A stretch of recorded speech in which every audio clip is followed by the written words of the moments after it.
Hello and welcome to LNAudioBooks. Please subscribe and leave your suggestions and favorite novels on this channel. Thank you so much, and please enjoy the light novel. Volume 2650 of Strongest Necromancer of Heaven's Gate. Chapter 26 Diablo's Upgrade. Diablo, Progress, 35 100ths. So, I need 65 skill points to upgrade Diablo once, Lux muttered as he checked how much progress his named creature had made in the short time he had been in Elysium. The half-elf didn't bat an eye and used the needed skill points to upgrade his partner, who had fought alongside him during the greatest battle he had experienced in his lifetime. Diablo. Finally a worthy opponent. Our battle will be legendary. Named Skeleton. Rating, E. Mana, 10. Progress, 0, 100. Health, 55. 55. Mana, 60, 60. Attack, 8 to 15, plus 20 damage from Tranquility. Attack type, ethereal damage. Strength, 13. Intelligence, 12. Vitality, 11. Agility, 12. Dexterity, 12. Title, Firstborn. Note: congratulations. Your named creature is now capable of equipping items. Take note that it can only equip items that match its current stats. Equip items? Lux blinked as he gazed at the new bookmark that appeared in Diablo's profile. After clicking the equipment page, an idea suddenly appeared on Lux's head. Come forth, Diablo, Lux ordered. A magic circle appeared on the ground in front of him and his trusted partner emerged from it. Can you equip this? Lux asked as he handed Tranquility to Diablo, who didn't look any different from his pre-upgraded state. The white skeleton unsummoned its bone sword and held Tranquility in a firm grip, giving it a few practice swings. Lux glanced at Diablo's equipment page and saw Tranquility appear in its right-hand weapon slot. Okay, take these as well, Lux ordered as he handed his shield, Donnie, and his wolf's leather armor, over to Diablo, which made the skeleton look like a decent skeleton warrior that was missing his pants. The half-elf chuckled when he looked at this funny scene. To his surprise, Diablo also chuckled with its jaws rattling non-stop. Okay, how do you feel? Lux asked. Do you feel stronger now? The white skeleton nodded its head in affirmation to its master's inquiry. The red-headed boy smiled as he gazed at his remaining skill points. Free stat points available, 10. Free skill points available, 135. Just as he planned, Lux used another 100 skill points to upgrade Diablo and made him stronger. Diablo. Finally a worthy opponent. Our battle will be legendary. Named Skeleton. Rating, E+. Mana, 10. Progress, 0, 100. Health, 105, 110. Mana, 110, 110. Attack, 16 to 25, plus 20 damage from Tranquility. Attack type, ethereal damage. Strength, 23. Intelligence, 22. Vitality, 21. Agility, 22. Dexterity, 22. Title, Firstborn. Skills, / Note: not bad. Your thug is now stronger than a typical mob character. They say that one good thing leads to another. On your next upgrade, your named creature will have a qualitative boost in its overall strength and performance. Look forward to it. Free stat points available, 10. Free skill points available, 35. Nice. Lux wasn't able to hide his appreciation as he looked at Diablo's current stats. Just like the note at the end of his named character's profile said, Diablo had indeed become stronger than he was before. Also,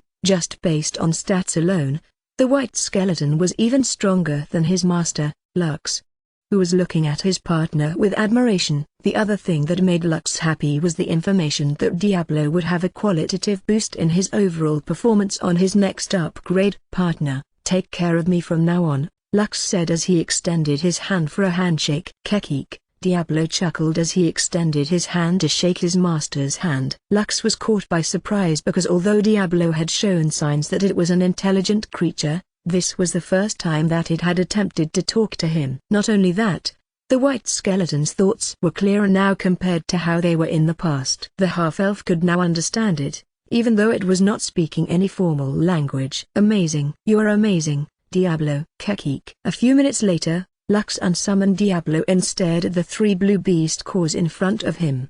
He was hesitating about whether he should use them to upgrade Diablo or not, or use them to upgrade his own stat points. After much deliberation, the red-headed boy decided to use them to upgrade himself. The monster outbreak had shown him how much he was lacking in terms of combat ability. His mana was quite low, so he easily ran out of juice after using the slash skill, and summoning Diablo and the Forest Wolf several times to bolster his forces. Now that Diablo has tranquility, he can summon the Forest Wolf by himself, Lux muttered as he played with one of the beast cores on the palm of his hand. He also learned slash, so he is capable of dealing greater damage to our enemies now. Although he is still weaker than a Drug, he won't die after getting hit once. After pondering for a while, Lux returned the beast cores to his storage ring and went to talk with Grandma Annie. "You're going now?" Annie asked as she looked at Lux with concern. Lux nodded. "Yes, Grandma Annie. I will return home for a while." Annie smiled after finding out the red-headed boy's reason for leaving. "That's good,"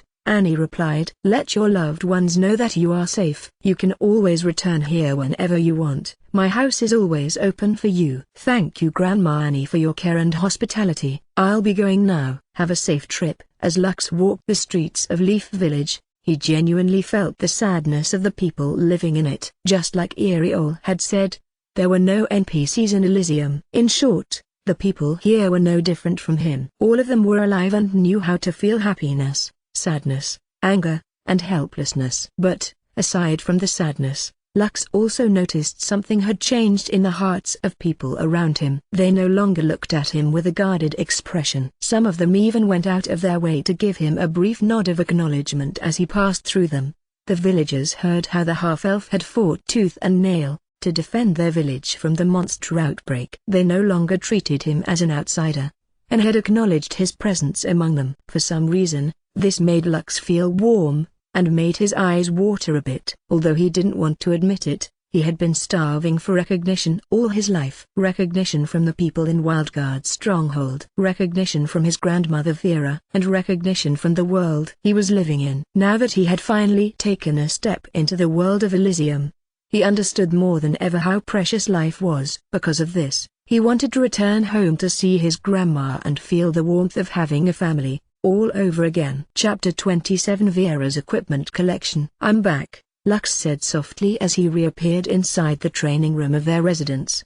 Before he could even take a step forward, the door of the room opened and Vera appeared with a surprised expression on her face. "I'm back, Grandma." Lux walked towards Vera and gave her a hug. "Welcome back." Vera hugged her grandson in a loving embrace. For some reason, she felt that Lux's presence was different compared to what it was before he went to Elysium. As someone who had experienced many things, she had a hunch that the red-headed boy had experienced something in Elysium that made him decide to go back home and see her. "Are you hungry?" Vera asked. "I just had lunch, but I can easily prepare something for you." Lux pulled back and shook his head. "It's fine, Grandma. I ate before coming here." "All right, let's go to the living room," Vera proposed as she lightly patted her grandson's shoulder. "Tell me about your adventures in Elysium." "Okay." Lux nodded. "It must have been a scary experience," Vera said as she pulled her grandson close to her. "I'm just glad that you survived." Lux had just finished his tale of the monster outbreak in Leaf Village, which made Vera's feel as if her heart was being squeezed inside her chest. Lux was one of her 3 remaining family members, and the thought of losing him made her feel very anxious. "I'm glad I survived as well, Grandma," Lux replied with his eyes closed. "During that time, I felt very sad about the possibility of leaving you all alone. In fact, I was more scared of you being alone than the thought of me dying. It's so painful that it hurts." Vera held Lux tighter. It was not only Lux who felt that way. She was also very scared of losing the grandson that she had raised since he was a baby. "Will you return to Elysium?" "Yes. I need to go back. There's still many things I need to do." Vera sighed, but she didn't try to dissuade her grandson from his decision. The only thing she could do was give him her support and pray that he would be safe as he explored the world that she had journeyed through several years ago.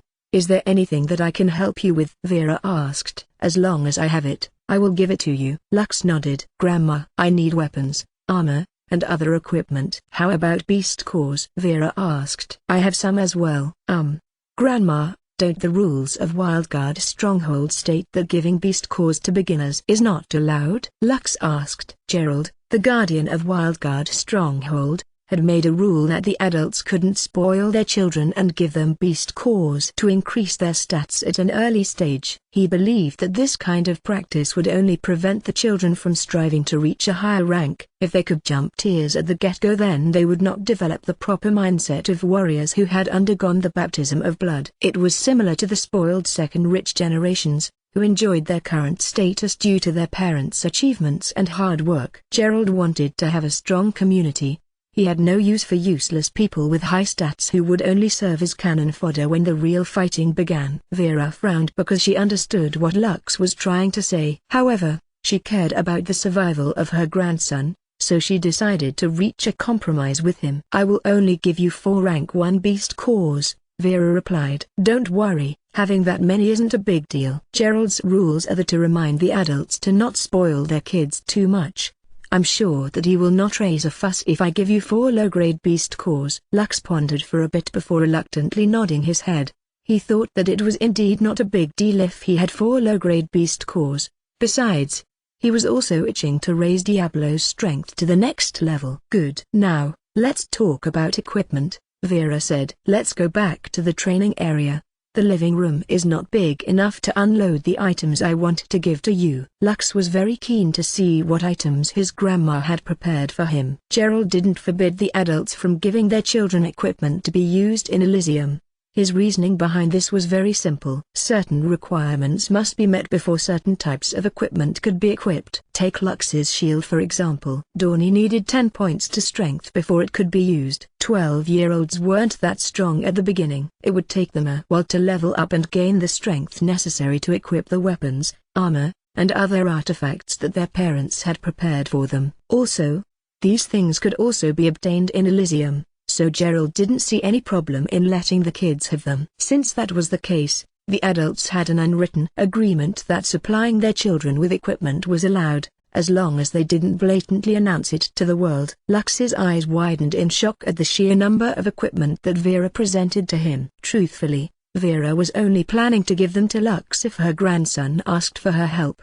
The things that she had prepared for him were all rare and unique weapons. The half-elf appraised these items one by one. He found out that he could only use most of them after he had stepped into the apostle rank, which was still quite a distance from his current state. Even so, he still found some set equipment that made him smile from ear to ear. Set equipment were items that gave decent boosts to attack, defense, and bonus stats when 2 or more of them were equipped. "Come forth, Diablo!" Lux shouted, and his trusty companion appeared beside him wearing the fox leather armor, Dawny, and Tranquility. "Change your armor to this," Lux ordered as he pointed at a black set of armor that he had specially chosen for his partner. Diablo nodded and took off the wolf leather's armor and returned it to Lux. Wandering Knight set. Set requirement, 22 points to strength.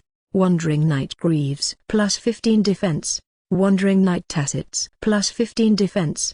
Wandering Knight Breastplate. Plus 15 defense. Wandering Knight Braces. Plus 15 defense.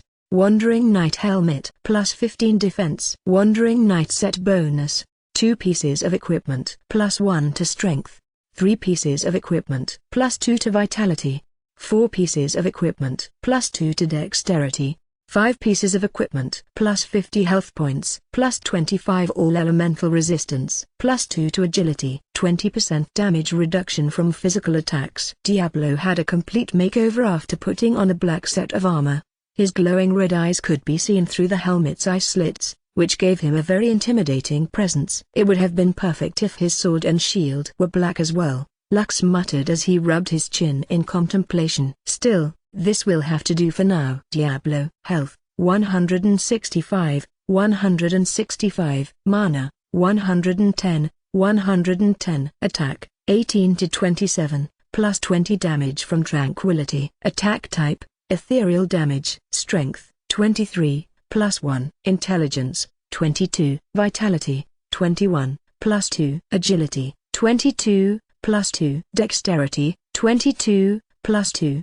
Defense, 98. Title, Firstborn. Skills, / Vera was surprised when she saw that the white skeleton was capable of equipping one of the armor sets that she had prepared for her grandson. She didn't expect Lux's named monster to have grown to such a degree. This gave her a feeling of comfort, knowing that there would be a dependable bodyguard following her grandson around in the world of Elysium. Chapter 28. The Story of Elysium. After admiring Diablo's new armor set for a while, Lux finally went to gather his own set of armor, which was called the Relentless Warrior Equipment Set. Relentless Warrior Set Requirement: 15 points to all stats. Relentless Warrior Circlet +1 to Intelligence. Relentless Warrior Leather Armor +15 Defense. Relentless Warrior Leather Tassets +10 Defense. Relentless Warrior Arm Guard +10 Defense. Relentless Warrior Boots +10 Defense. Relentless Warrior Set Bonus: 2 pieces of equipment +3 to Strength. 3 pieces of equipment +3 to Agility. 4 pieces of equipment +3 to Dexterity.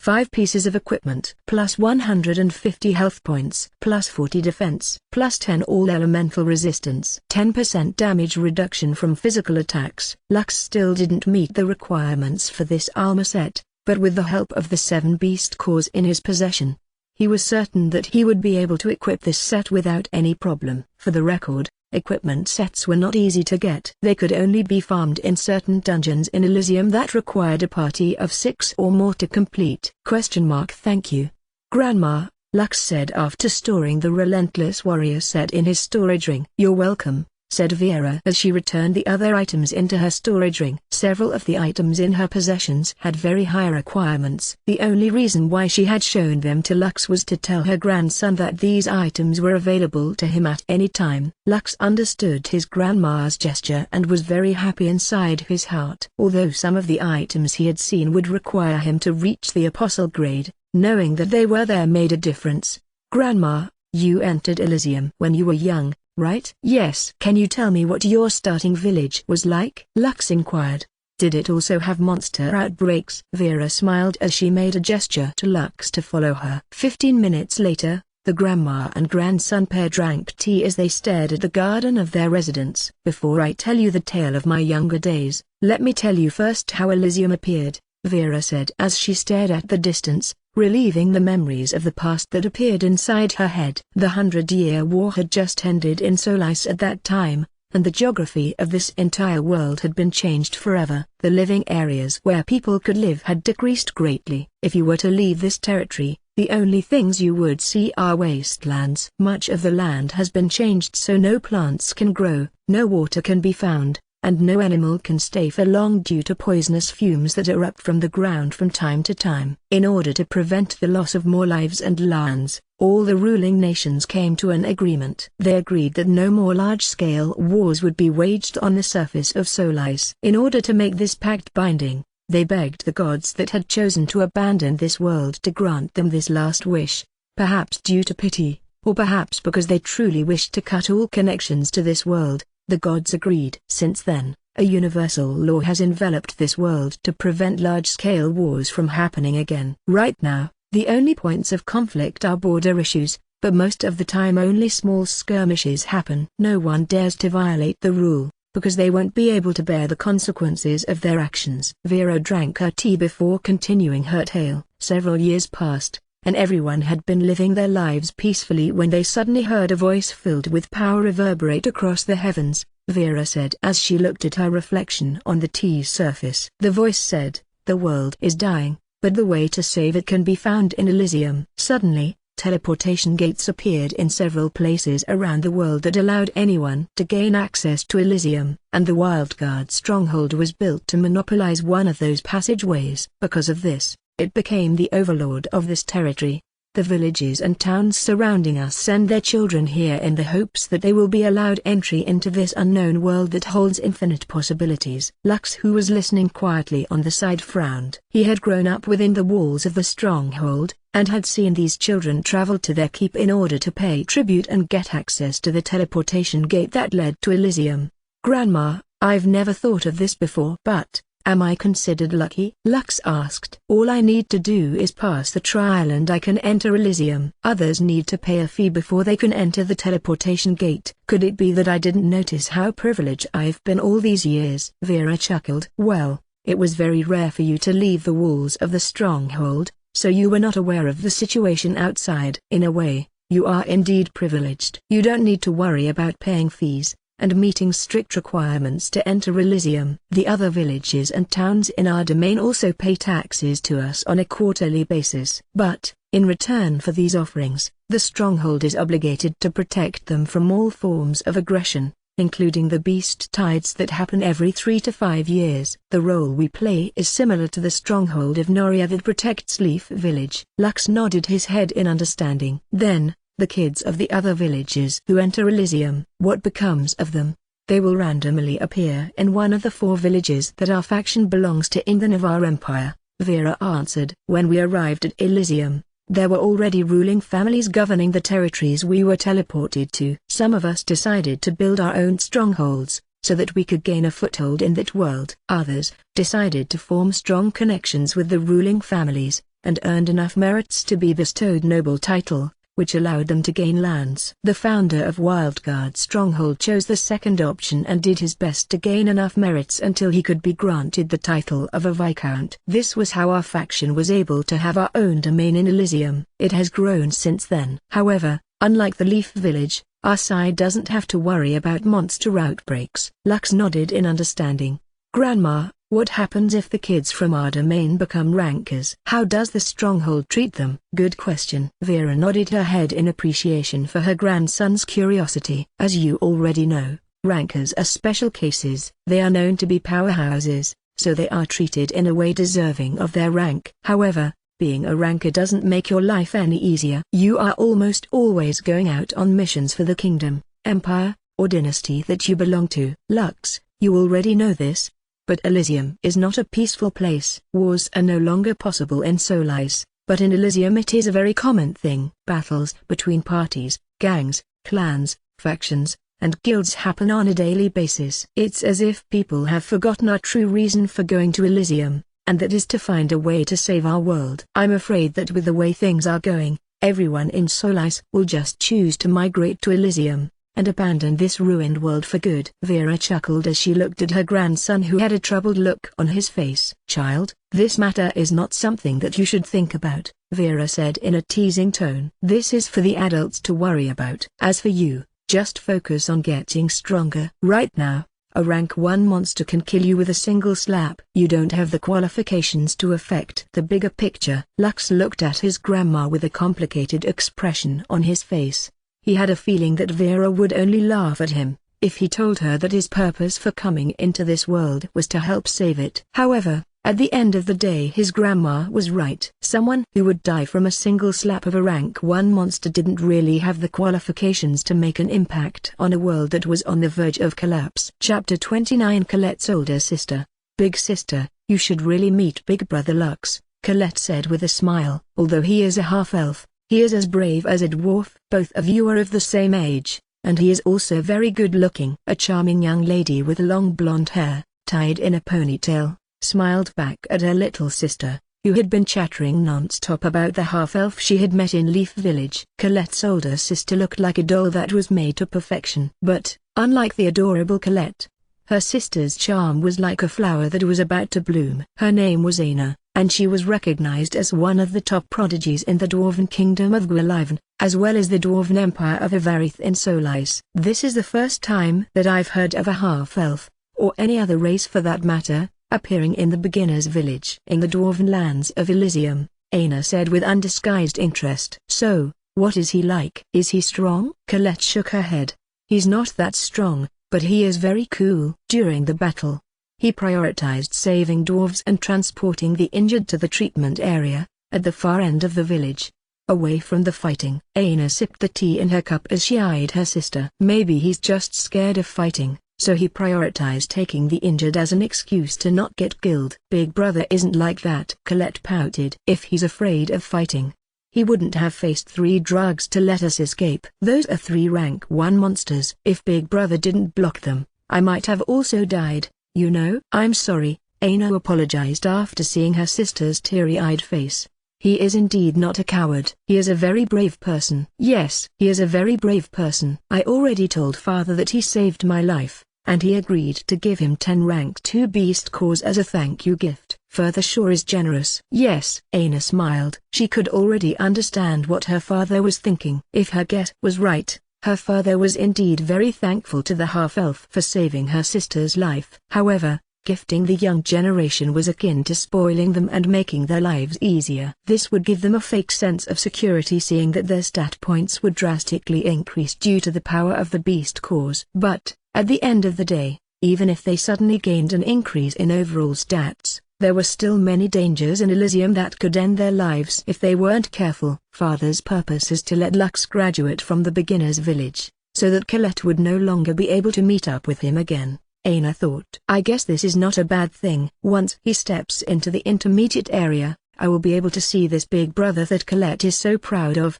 The beginner villages would only allow foreigners to stay in them until they reached the apostle rank. Once they stepped into that realm, the laws of the world would only give them 10 days before forcefully teleporting them away to the nearest intermediate area in the vicinity. The only question is, which intermediate area will he be transported to?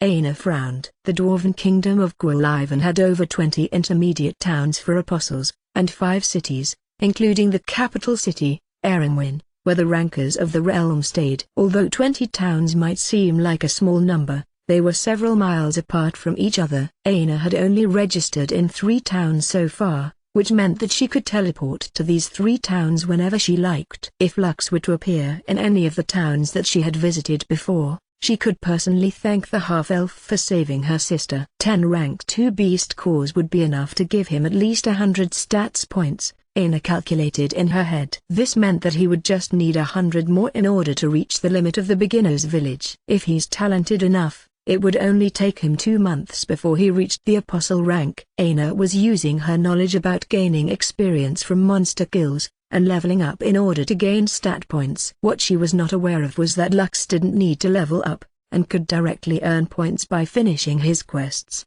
Big sister, once Big Brother and I come to the intermediate towns, make sure to take good care of us, okay? Colette said, while holding her sister's hands and looking up at her with puppy eyes. Okay, Aina replied with a smile. However, you should understand that there will definitely be prejudiced people against him. Not many dwarves like humans, and although he is a half-elf, he might still be shunned because of his race. Colette nodded in understanding. Their dwarven empire, Ivarith, in Solis disliked humans because of what happened in the 100-Year War. Up to this day, the Ivarith royal family still held grudges against humans, and refused to entertain discussions about reconciliation between the 2 races. So, when will you be going back to Elysium? Aina asked. Colette pondered before raising 2 fingers. Mother said that I should stay for 2 days because she missed me terribly. Father is also preparing new equipment for me to ensure my safety. I already talked to Matty and he said that his parents were doing the same. It seems that what happened in Leaf Village made them realize that it isn't as safe as the other beginner villages due to the monster outbreak. Aina nodded in understanding. She, too,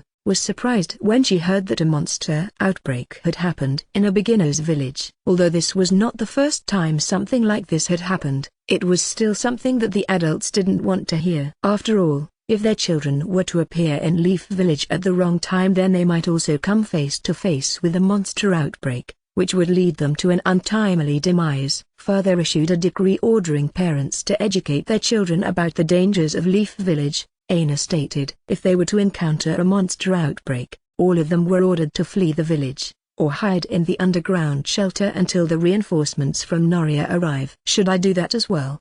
Big sister? Of course. Your life is very important. If a monster outbreak happens, just bring your party to the underground shelter. All of you are still children, so the people in Leaf Village will not bat an eye and allow you to enter their shelter. Colette nodded. Understood. I will hide when a monster outbreak appears. I'm just wondering, will they also allow Big Brother to take shelter with us? Aina frowned. She didn't know the answer to this question, so she didn't dare give her sister false hope. I don't know if they will allow him inside the shelter or not, Aina replied. But it might be possible for him to leave Leaf Village long before the next monster outbreak starts. Chapter 30. For as long as my heart keeps beating. Ding. Do you wish to consume the rank 1 beast core? Yes, no. Upgrade stat points. Upgrade skills. Lux consumed the 7 beast cores and upgraded his stat points, which in turn upgraded his special body constitution. After the boost in stats, he was finally able to equip the Relentless Warrior set to his battle equipment page. Once someone had entered Elysium,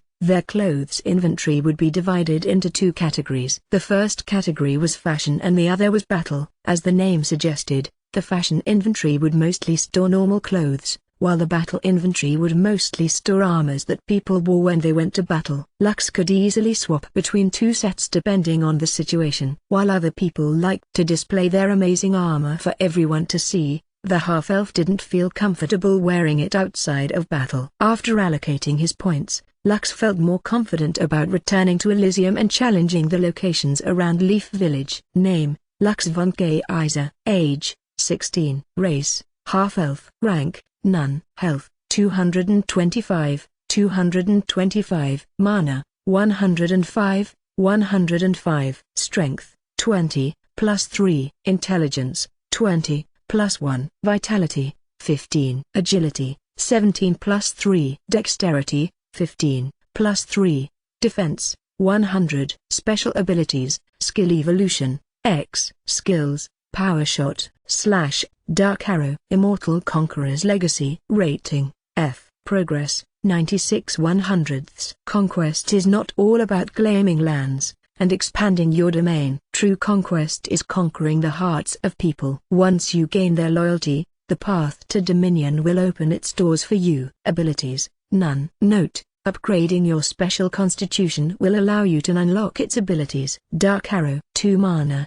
Hurls an arrow of darkness that has a small chance to blind your target. Skill Evolution, X. Detected a new skill. Dark Arrow will be upgraded into Void Arrow once the requirements have been met. Void Arrow. Hurls an arrow of darkness that has an intermediate chance to blind your target. Requirement to upgrade: successfully blinded target 30x.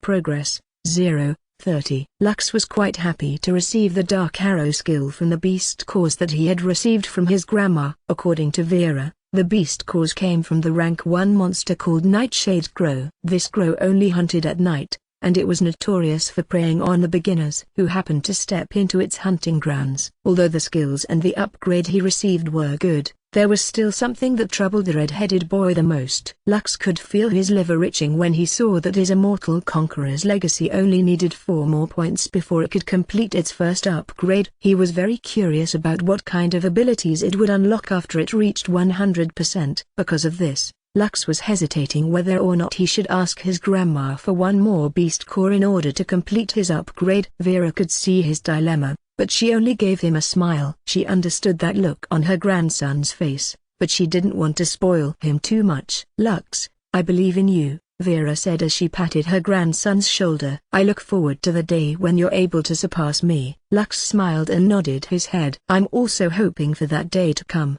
Grandma. That way, it will be my turn to protect and take care of you. Vera chuckled as she ruffled her grandson's hair. No need to protect me. I'm already old enough to handle myself. Then, Grandma, is there anything you want? No matter what it is, I'll give it to you without fail, Lux said with determination, which made Vera rub her chin in contemplation. After a few minutes, Vera flashed a mischievous grin to Lux and said her dearest wish. I want to hold my great-grandchild, Vera replied. It doesn't have to be now, but I want to see them within 7 years. Do you think you can grant this wish of mine? Lux blushed because he didn't expect his grandma to ask him for a great-grandchild. Even so, he summoned his thick skin to give the person who raised him a determined answer. Don't worry, Grandma, Lux said as he patted his chest with confidence. Your grandson is very handsome. I'm sure that even if you cut the time down to 5 years, you'll be holding not just 1, not just 2, but many great-grandchildren in your arms. Vera clapped her hands together. Wonderful. I didn't know that my grandson was so capable. Very well, I'll look forward to holding my great-grandchildren. You better work hard in Elysium and find me some good daughter-in-laws. Lux could feel his cheeks burning after his embarrassing declaration. However, since he had already said it, he would definitely fulfill it. The only problem was that he still had to wait a year before he could use the Weidelgard Stronghold's teleportation gate to connect to Elysium in order to meet with humans. Although the Dwarven lands were good, he felt that the dwarves wouldn't like to have a half-elf staying in their domain for a very long time. Grandma, I'm going now. Take care, Lux. Come home when you get homesick. Lux reluctantly took a step back after giving his grandma a hug. Be safe, always, Vera said as she waved her grandson goodbye. Lux nodded. See you soon, Grandma. Open Heaven's Gate. Lux strolled the streets of Leaf Village and saw that the houses that had been damaged during the monster outbreak were being repaired. While the dwarven children played on the streets, their parents busied themselves with helping their village restore its previous state. Lux took a deep breath before taking steady steps towards the Adventurers Guild. He also wanted to do his part to help Leaf Village in his own way. This was why Lux made a vow to himself. It doesn't matter how long it takes, Lux thought as he walked towards the Adventurers Guild. For as long as my heart keeps beating, I will do the right thing. That way, I can live this precious life given to me without any regrets. Chapter 31 Colette's Gift. A week had passed since the monster outbreak. The residents of Leaf Village paid their respects to the brave men and women who had stood their ground to protect their village from the undead that had broken past their defenses. Because it was mainly the village's guards who battled against the monsters, they incurred the most casualties and only a little more than 50 had survived. Elyon, who was the captain of the guards, had requested his counterparts from the Noria stronghold to station 30 goat riders in their village to help bolster their defenses. The commander of Noria approved his request, and stationed a group of dwarven defenders, known as the Blackthorn, to guard Leaf Village for the time being. These 30 mounted warriors had the rank of Grade C Apostles, rank 2 monster, led by their rider captain, Boreas, who was a Grade B Apostle, rank 3 monster. Due to the intensity of the battle, Elyon had also broken through to the rank of a Grade B Apostle, and had become a staunch defender of the village. It was quite unfortunate that his about 50 subordinates, who fought alongside him, didn't break through and remained as Grade D Apostles, rank 1 monster, falling short of reaching the next rank. All in all, more than 80 defenders were left in Leaf Village as protectors. Adventurers Guild, Big Brother, please, take this, Colette said as she happily handed a storage bag to Lux. This is a thank you gift from my father for saving my life. A thank you gift? Lux asked. For saving your life? I don't remember doing that. Matty, who was standing beside Colette, snorted. She is talking about the time when you held back those 3 drugs to let us escape. The young dwarf boy, who had never liked Lux, acted as obnoxious as always. However,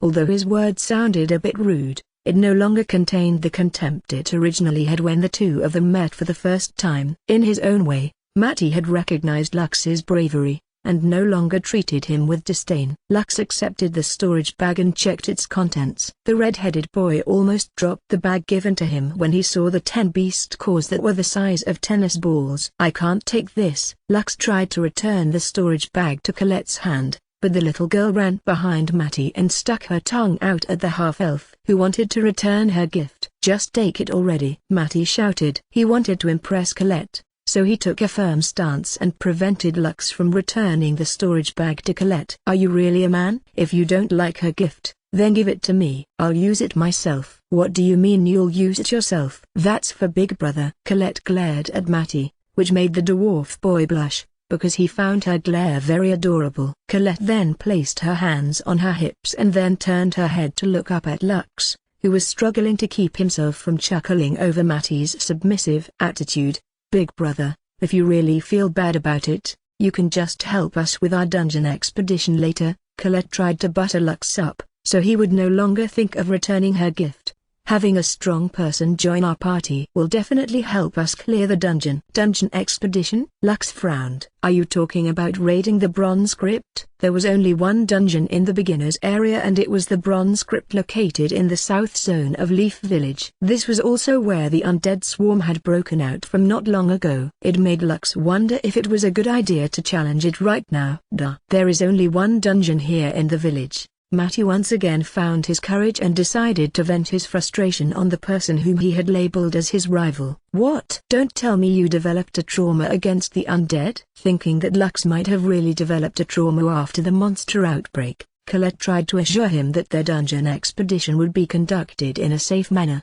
Don't worry, Big Brother. We can buy teleportation crystals from the Adventurers Guild, Colette stated. With the crystals, we will be able to automatically teleport outside of the dungeon anytime we want. Matty, who was just listening to the side, crossed his arms over his chest. You don't have to come with us, you know. Even without you, we can beat it just fine. Shut up, Matty. You're being mean to Big Brother. Lux snickered internally at the henpecked dwarf boy who wouldn't dare defy Colette's wishes. In the end, he decided to agree to Colette's request. He was also curious to know about what it would be like to explore a dungeon. In these past few days, the half-elf accepted a couple of missions that focused on repairing the village. He hadn't gone out to hunt, so his stats hadn't shown any signs of progression. Now that an opportunity was at hand, he thought that it would be a good way to test how strong he and Diablo had become. Okay, Lux finally agreed to accept Colette's invitation. When do we leave? Colette grinned as she looked at the clock hanging on the wall of the Adventurers Guild. Around 6 when the sun is about to set, Colette replied. The bronze crypt only opens at that time. Lux nodded. Okay, I will meet you there later. Make sure to prepare everything, including the teleportation crystals. Colette grinned. The red-headed boy bid them all farewell as he went back to his inn to use the beast cores that had been given to him.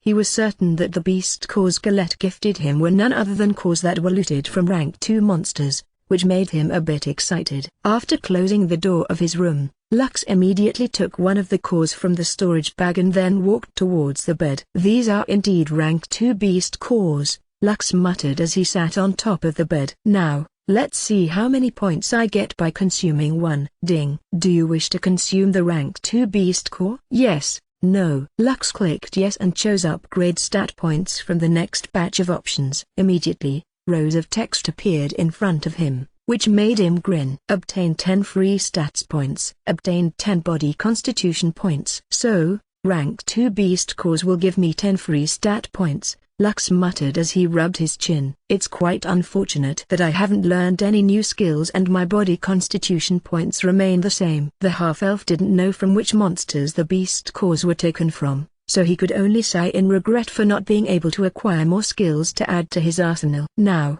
it's time to upgrade my body constitution. Lux opened his soul book to allocate points to the Immortal Conqueror's legacy. He was looking forward to seeing what new abilities he would gain once the upgrade was finished. Chapter 32 Immortal Conqueror's Legacy Upgrade. Ding. Congratulations. Your body constitution has been upgraded. Choose one from among these 3 options as your bonus reward. Option 1, dash plus 50 permanent points to vitality. Options 2, Warcry, plus 30 physical and magical damage to you and your allies. Duration, 5 minutes. Cooldown, 10 minutes. Options 3, Mana Drain, absorbs the mana of your target for 5 seconds. Mana absorbed is equivalent to 2% of target's maximum mana. Range, 10 meters. Duration, 5 seconds. Cooldown, 30 seconds. The half-elf almost drooled upon seeing the 3 bonus rewards that were presented to him. If possible, he would like to have all 3. It was quite unfortunate that he could only choose one of them. 50 points to vitality is good because it will increase my health and defense by a substantial amount, Lux thought as he rubbed his chin in contemplation. However,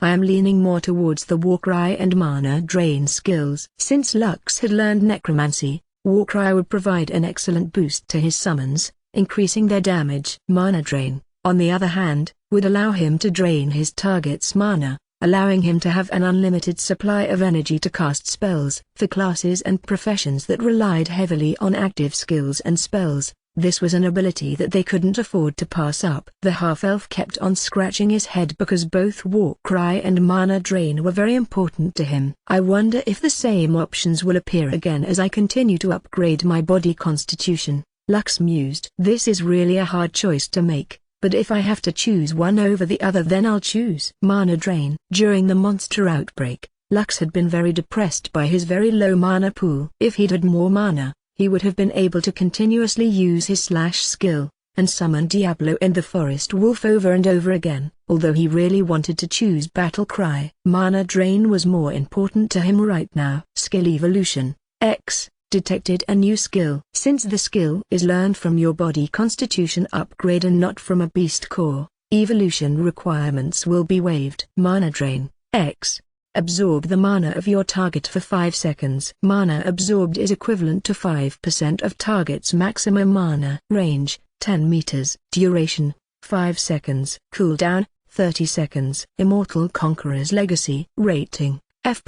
Progress, 6/100. Conquest is not all about claiming lands, and expanding your domain. True conquest is conquering the hearts of people. Once you gain their loyalty, the path to dominion will open its doors for you. Upgrade rewards, +5 to all stats, +200 health points, mana drain, X. Note: upgrading your special constitution will allow you to unlock its abilities. Name: Lux von Kaiser. Age: 16. Race: half-elf. Rank: none. Health: 450, 450. Mana: 130, 130. Strength: 25, +3. Intelligence: 25, +1. Vitality: 20. Agility: 23, +3. Dexterity: 20, +3.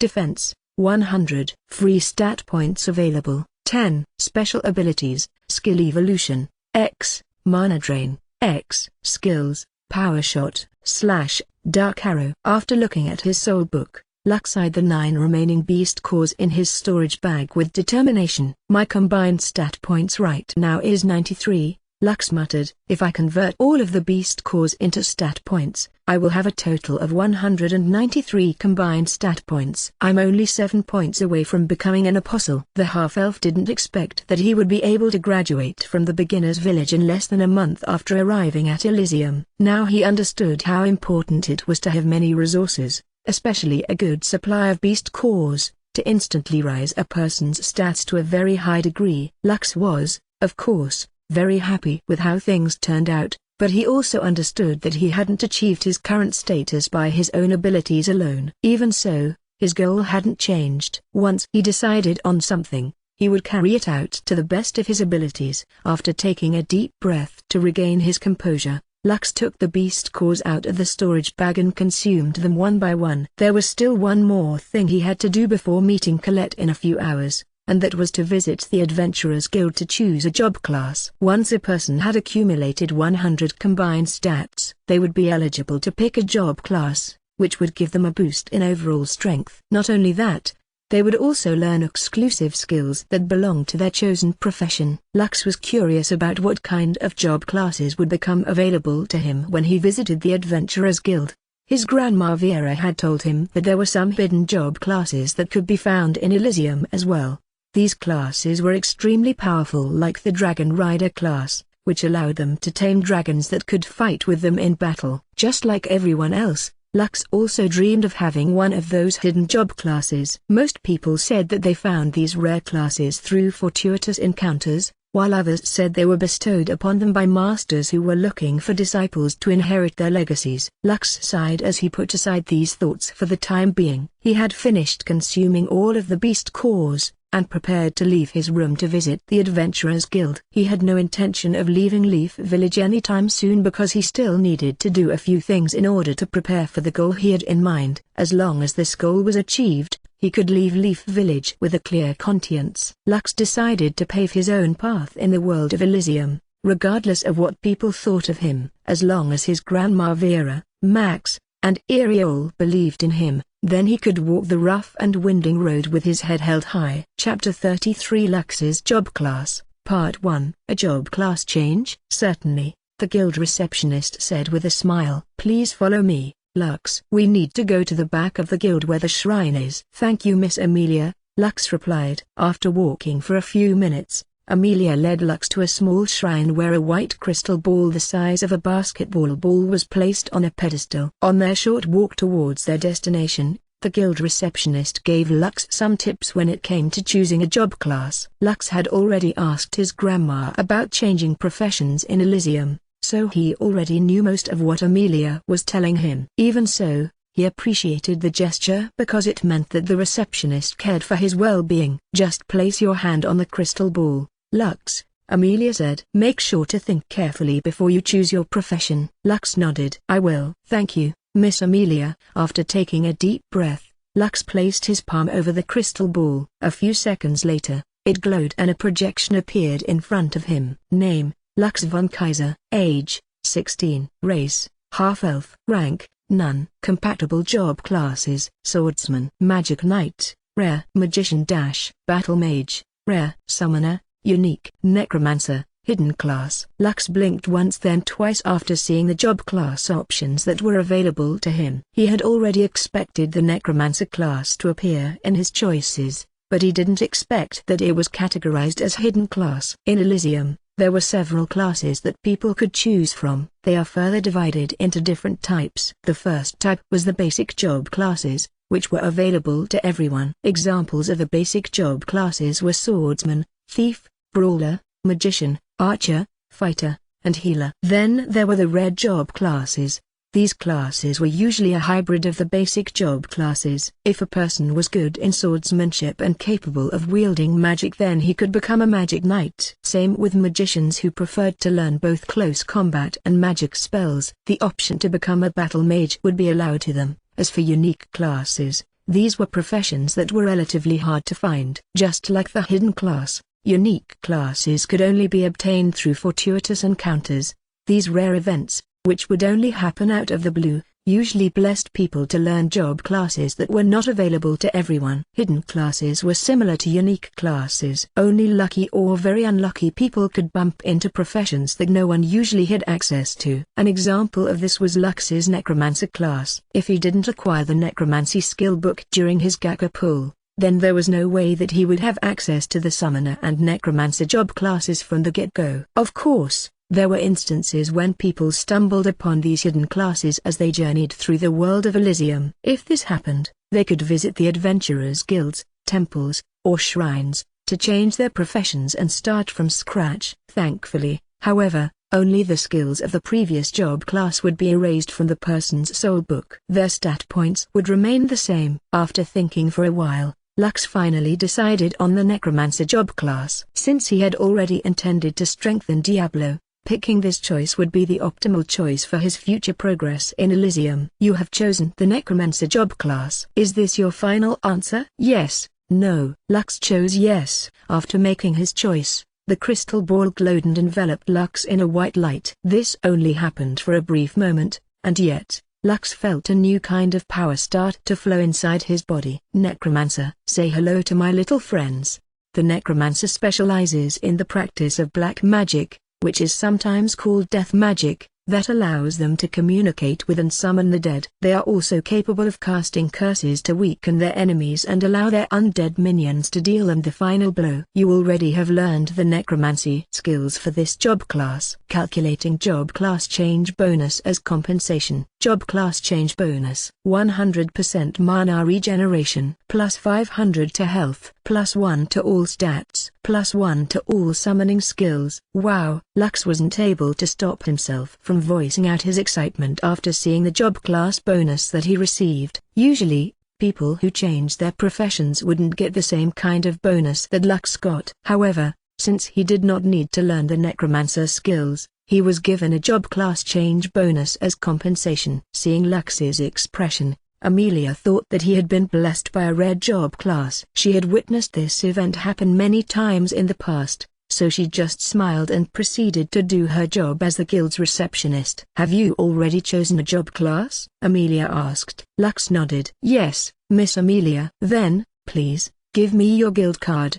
We will need to update your current information. Ah, I almost forgot. Lux presented his guild card to Amelia, and the receptionist asked the half-elf for a drop of his blood in order to upgrade his current information. The red-headed boy complied and the information on his guild card was updated. Guild card. Name, Lux von Kaiser. Age, 16. Race, half-elf. Rank, none. Job class, Necromancer. Registered in Leaf Village. A Necromancer? Amelia almost dropped the guild card in her hand after seeing Lux's current job class. Isn't this a hidden class? How did you get this? Lux blinked as the gears in his head started to turn in overdrive as he thought of an excuse to explain how he gained this profession. Usually, hidden classes weren't that easy to obtain. Any individual who acquired a hidden job class would receive special attention from the Adventurers Guild. They could also gain access to information that was exclusive to the Adventurers Guild, like current news in the neighboring kingdoms, or any monster sightings that required strong adventurers to exterminate. During the monster outbreak, I kind of felt a connection with the undead after almost dying. Lux replied. When I was attacked by the drug, I thought I was going to die. The thought of death might have unlocked something inside me, and allowed me to grasp the power of necromancy. Emily listened to Lux's explanation with a serious expression on her face. This is a possibility. Amelia nodded. There are certain people in history who have unlocked hidden classes during life and death situations. This information has been in the Adventurers Guild Compendium. You're very lucky, Lux. Not many are able to get a hidden class. I'm happy for you. Thank you, Lux replied. He was feeling a bit guilty for lying to Amelia, but he had no other choice. He couldn't possibly explain that he acquired the necromancy job class through using a golden ticket for a Gaka pull. Chapter 34 Lux's Job Class, Part 2. After leaving the Adventurers Guild, Lux returned to the inn and went back to his room in order to tie up the loose ends of his class change. Lux stared at the 100 untouched stat points in his soulbook and decided to start allocating them. After someone had acquired 200 combined stat points, they would step into the ranks of a grade D apostle. This was the first step towards breaking through the limits of mortality, and would set the person apart from commoners. Therefore, after Lux stepped into this new realm, he would have to leave Leaf Village and go to an intermediate town. But for the time being, Lux had no intention of leaving yet because he still had unfinished business in the beginners area. Having considered this, he decided to limit his stats, so he wouldn't cross the threshold into that of apostles. Name, Lux von Kaiser. Age, 16. Race, half-elf. Rank, none. Health, 960, 960. Mana, 940, 940. Strength, 46, +3. Intelligence, 46, +1. Vitality, 31. Agility, 34, +3. Dexterity, 31. +3. Free stat points available, 30. Special abilities, Skill Evolution, X, Mana Drain, X. Active skills, Power Shot, / Dark Arrow. Passive skills, Enhanced Fortitude. Immortal Conqueror's Legacy, M rating, F+.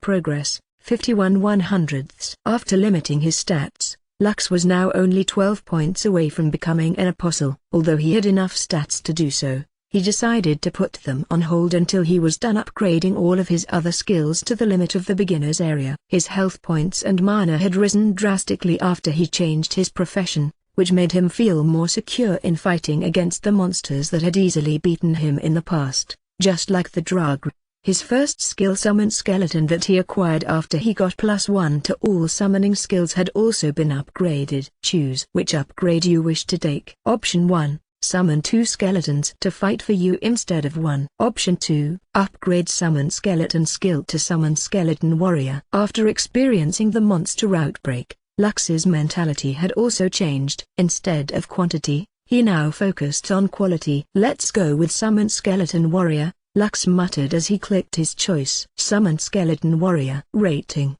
F+. Mana, 5. Summons 1 Skeleton Warrior to fight for you. Summon duration, 1 hour. Skill cooldown, 5 minutes. Skeleton Warrior. Health, 30. Attack, 5 to 15. Unlike Diablo, whose stats he could see, the stats of the summoned creatures were fixed. This was also an example advantage of having a named creature instead of normal monsters. Their growth rate was at least 2 to 3 times faster when compared to other monsters of the same rank. Lux smirked before going to Diablo's personal page.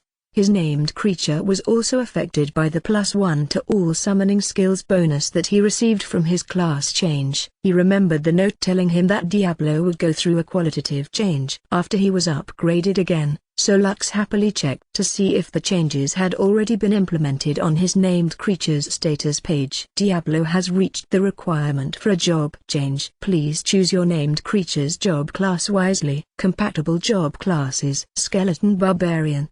You mad brah? The Skeleton Barbarian is always mad. Its sole purpose is to deal as much damage to the enemy without care for its own life. This is a pure offensive job class that brings fear to the hearts of anyone who faces them in battle. Job class bonus: +20 strength. Active skill: Berserk, Stone Body. Skeleton Fighter. If you need a lackey that handles everything like fighting, cooking, or doing the laundry, then the Skeleton Fighter is your best pick. It is not only a warrior, but also a tactician. It has well-rounded abilities that allow it to both attack and defend, depending on the situation. Job class bonus: +10 strength, +5 agility, +5 dexterity. Passive skill: parry, tactician. Skeleton shield warrior. Need a meat shield? Look no further. The skeleton shield warrior is the masochist of the skeletal race. No matter if you are fighting a dwarf or a dragon, this cannon fodder will always die before you. Job class bonus: +20 vitality, +500 health points. Active skill: taunt. Passive skill: guts. Diablo can also change job classes. Lux's eyes widened in shock after looking at the three options that were presented right in front of him. This also made Lux realize that he still hadn't given his named creature a role in his party. Roles were very important because it could make or break a team's composition, especially when going on raids and dungeon expeditions. Although a barbarian is good, I don't want Diablo to be a mindless killing machine. Lux rubbed his chin. A skeleton fighter is also good because it's an all-rounder. As for the shield warrior, this is a must-have in any party. Currently, Lux was torn between a skeleton fighter and a skeleton shield warrior. After spending a quarter of an hour thinking about the pros and cons of both, he finally settled for the skeleton fighter for its well-rounded stats. It could both attack and defend. The skeleton fighter had the flexibility that neither the skeleton barbarian or the skeleton shield warrior had. Diablo. Finally a worthy opponent. Our battle will be legendary. Named Skeleton. Skeleton fighter. Rating: D. Mana: 10. Progress: 35, 100. Health: 670, 670. Mana: 640, 640. Attack: 50 to 65, +20 damage from tranquility. Attack type: ethereal damage. Strength: 33, +1. Intelligence: 32. Vitality: 31, +2. Agility: 32, +2. Dexterity: 32, +2. Defense: 75. Title: Firstborn. Active skills: / passive skills: parry, tactician. Note: congratulations. Your partner has finally unlocked its first job class. Now things are going to get really interesting. After properly organizing his soul book, Lux unsummoned it and laid on his bed. The beast cores that had been given to him by Colette also allowed him to learn the passive skill Fortitude, which automatically upgraded itself to Enhanced Fortitude due to Lux's skill evolution. X. Enhanced Fortitude. Passive skill: Enhanced Fortitude decreases all damage received by 10%. Although a 10% decrease in damage might not seem much, this would prove very useful when he fought off stronger monsters because it worked for both physical and magical damage. Now I understand why Lord Gerald issued a decree to not allow any of the adults to spoil their children by giving them beast cores to boost their stats at the early stages. Lux mused. It gives them a false sense of security knowing that they will be able to outclass the monsters in the beginner's area. This carelessness might lead them to lower their guard,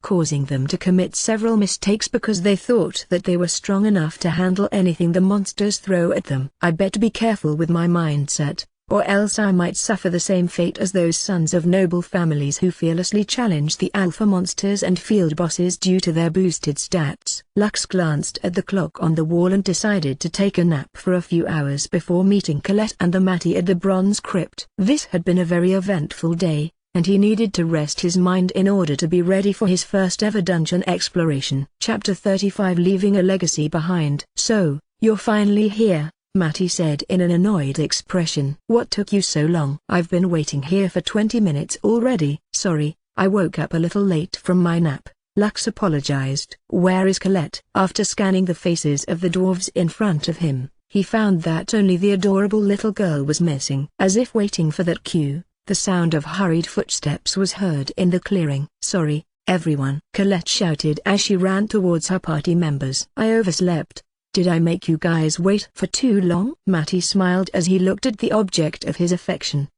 We just arrived here a minute ago. You're not late at all. Really? I'm glad. I thought I made you guys wait. I also overslept a bit. Ha ha ha. Lux looked at the fawning dwarf boy and forced down his urge to spit on Mattie's face. When I was the one that was late, you got angry. But, when the one you like is late, you turn a blind eye. What's this?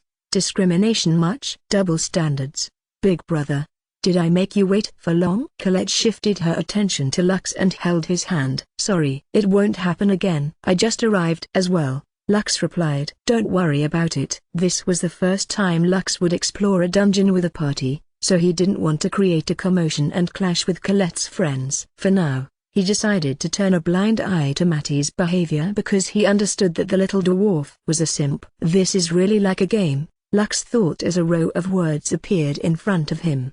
Do you want to join the Golden Slayers party? Yes, no. Lux accepted Colette's request and formally joined the Dwarven party. Although there was no option to see each other's health points like in games, forming a party allowed everyone to share team buffs that increased their stats. This was similar to the skill Warcry that Lux didn't get because he chose Mana Drain instead. The moment he joined the party, he felt as if a refreshing breeze blew over him. Seeing his reaction, Matty immediately smirked and decided to tell him what was happening. Colette changed her profession to Paladin, Matty explained. Everyone that is in her party gets a passive regeneration boost that heals minor injuries. However, if you get a fatal injury, don't expect it to save your life. I see. Lux nodded in understanding. You are amazing, Colette. The little girl smiled after being praised by Lux. Due to her good mood, she grabbed Lux's hand and dragged him towards the entrance of the bronze crypt.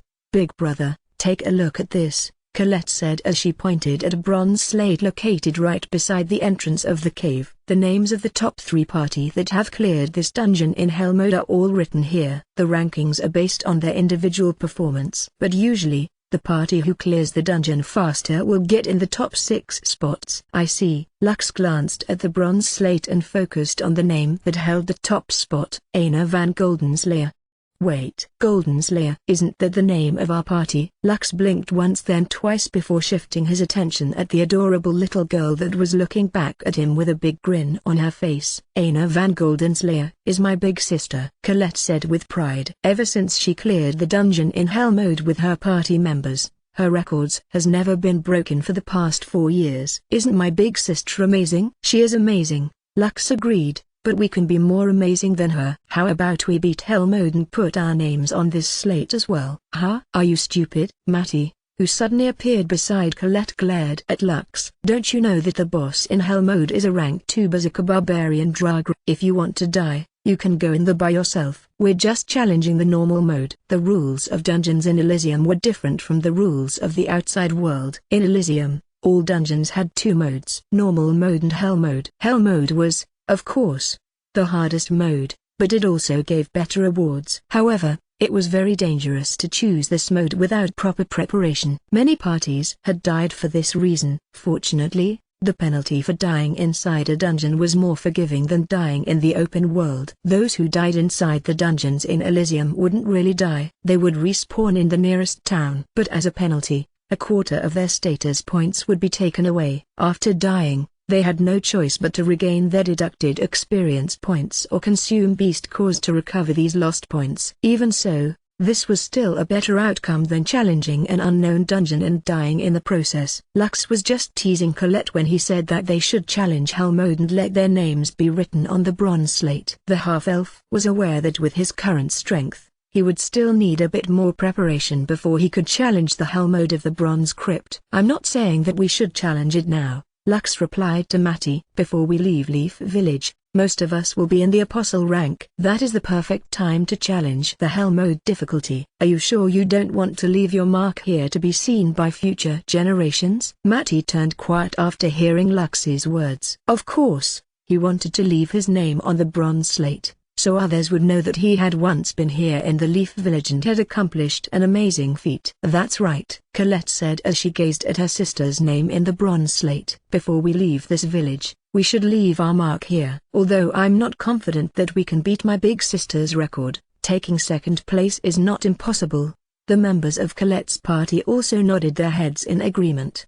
They also wanted to leave a memento behind. Having their names recorded on the bronze slate was the best thing they could do to preserve their legacy. Okay, let's do this. Colette placed her hand on the bronze gate which would lead them inside the dungeon. The adorable dwarf chose normal difficulty. A second later, the gate in front of them opened wide.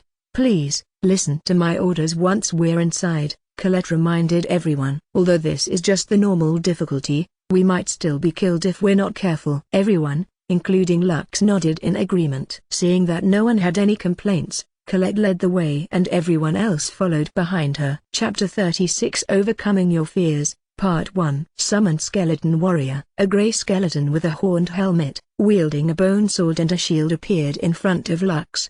Not bad, Lux thought as he observed his skeleton warrior. From the stats alone, he could already tell that it was stronger than Diablo back when it was still a named creature at its first level. Skeleton Warrior. Health, 30. Attack, 5 to 15. Is this the skeleton that fought alongside us back then? Colette asked as she looked at the skeleton warrior. He looks stronger than before. Number. This is not Diablo, Lux replied. I just want to see how this skeleton performs during a fight. I see. Colette nodded her head in understanding. Still, I think it is stronger than most monsters here in normal mode. Of course, except the dungeon boss called Dark Drug. Lux already knew that the only real threat in normal mode was the boss, which was a monster that was at the peak of rank 1 monsters. This was why he had summoned his skeleton warrior in this stage. This dungeon was the perfect place to test its fighting abilities. Well then, time to suit up, Lux thought as he equipped his relentless warrior armor and his new sword, Oathbreaker. Oathbreaker, Dark Blade of Eternity. Rarity, Unique. One-handed sword. Requirement, 100 combined stats. Attack, 145 dark damage. Physical skills deal 20% more damage. Has a 10% chance to trigger double damage with each attack. This ability works with skills as well. Lux's red armor and sword caught the party's attention because they looked so cool as a set. Even Matty, who liked nitpicking everything about him, was left speechless by his current attire.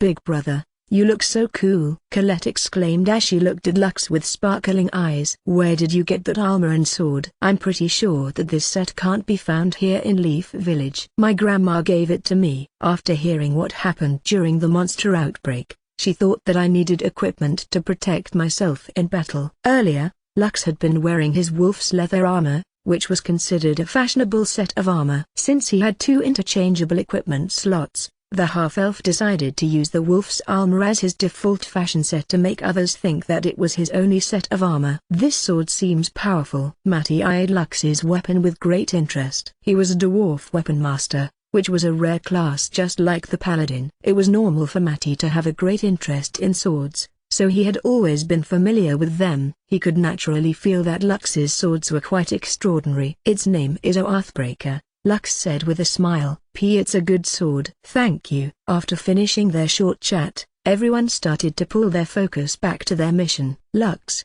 Colette, and Matty were the vanguards, while the mages Andy and Axel were at the rear. The only cleric in their party, Helen, was at the center of the formation, and she was protected by everyone. The skeleton warrior was used as a scout for detecting if there were any enemies ahead. It didn't take long before the skeleton warrior attacked the lone zombie that it had detected in front of it. The battle didn't last long. Naturally, the skeleton warrior came out victorious. Lux observed his summon and found out that it wasn't as smart as Diablo when it came to making decisions in battle. Although its performance was passable, he had long gotten used to Diablo's style. The skeleton warrior's movement and attack patterns were too stiff for his taste. Maybe things will change. After its next upgrade, Lux thought as he continued to follow the skeleton from behind. On their way, their party encountered 2 skeletons and a zombie blocking the path they wanted to take. Colette, Matty, and the skeleton warrior only took a short time to deal with them because they were merely small fries. After experiencing the monster outbreak,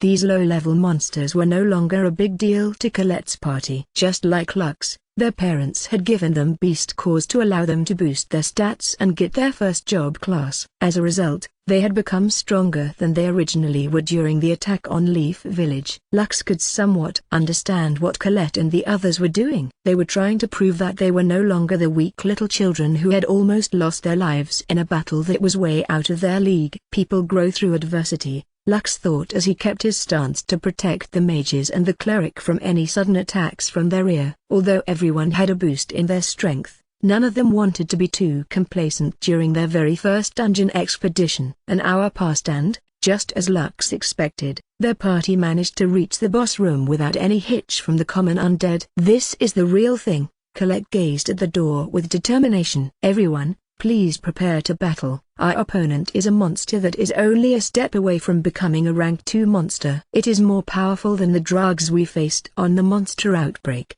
Does everyone have their teleportation crystal? Lux, Matt, and the rest of the party nodded their heads. If they really couldn't overcome their opponent, they would use the teleportation crystal to escape the battle. Okay, let's go, Colette stated as she pushed open the door. After everyone had entered the room, the bronze gate behind them closed, sealing their path from behind. The dim light coming from the glowing crystals in the room allowed them to see a figure seated on what seemed to be a small hill made of bones. Blue orbs of light glowed at the monster's eye sockets as the dark dragon slowly stood up from where he sat. It is about to attack, Lux said with a serious expression on his face. Colette, your orders? Lux asked Colette, but the latter didn't reply to his question. Colette, what's wrong? Lux was about to pat her shoulder because she didn't give him any reply. However, before his hand could even reach her, the little girl collapsed on the floor, breathing heavily. Colette? Lux immediately crouched down to check on the girl's condition, but all he could see was that Colette's body was trembling all over. Don't tell me this is some sort of trauma she developed from the monster outbreak.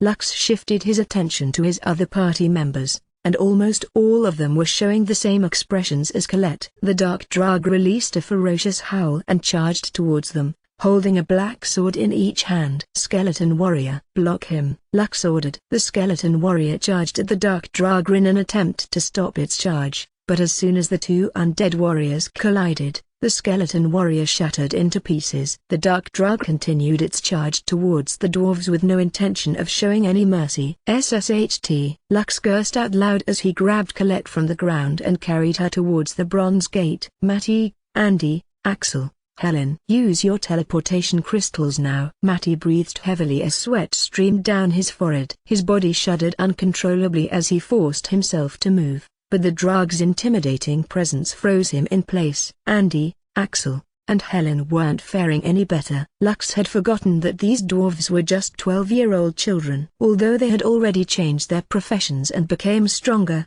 deep down inside, the monster outbreak had left a scar in their minds. The half-elf even had a hunch that the reason why their party decided to challenge the bronze crypt was to overcome the fear that had buried itself deep into their hearts. Mama, Matty's tears and snot poured out from his eyes and nose as the dark drag raised its weapons to cut him to pieces. Matty, Colette shouted as she looked helplessly at her friend who was about to get killed in front of her eyes. It was at that moment that a black knight suddenly appeared and smashed its shield against the side of the drag's body, sending the latter flying a few meters away. The dark drag howled in anger as it stood back up, facing the enemy that had dared to get in its way. A black knight stood in front of the dwarves, carrying the sword, Tranquility, and the shield, Donnie, in its hands. A pair of golden eyes glowed brightly inside the Black Knight's helmet as it stared at its opponent fearlessly. Diablo, don't let that bastard near the children, Lux ordered.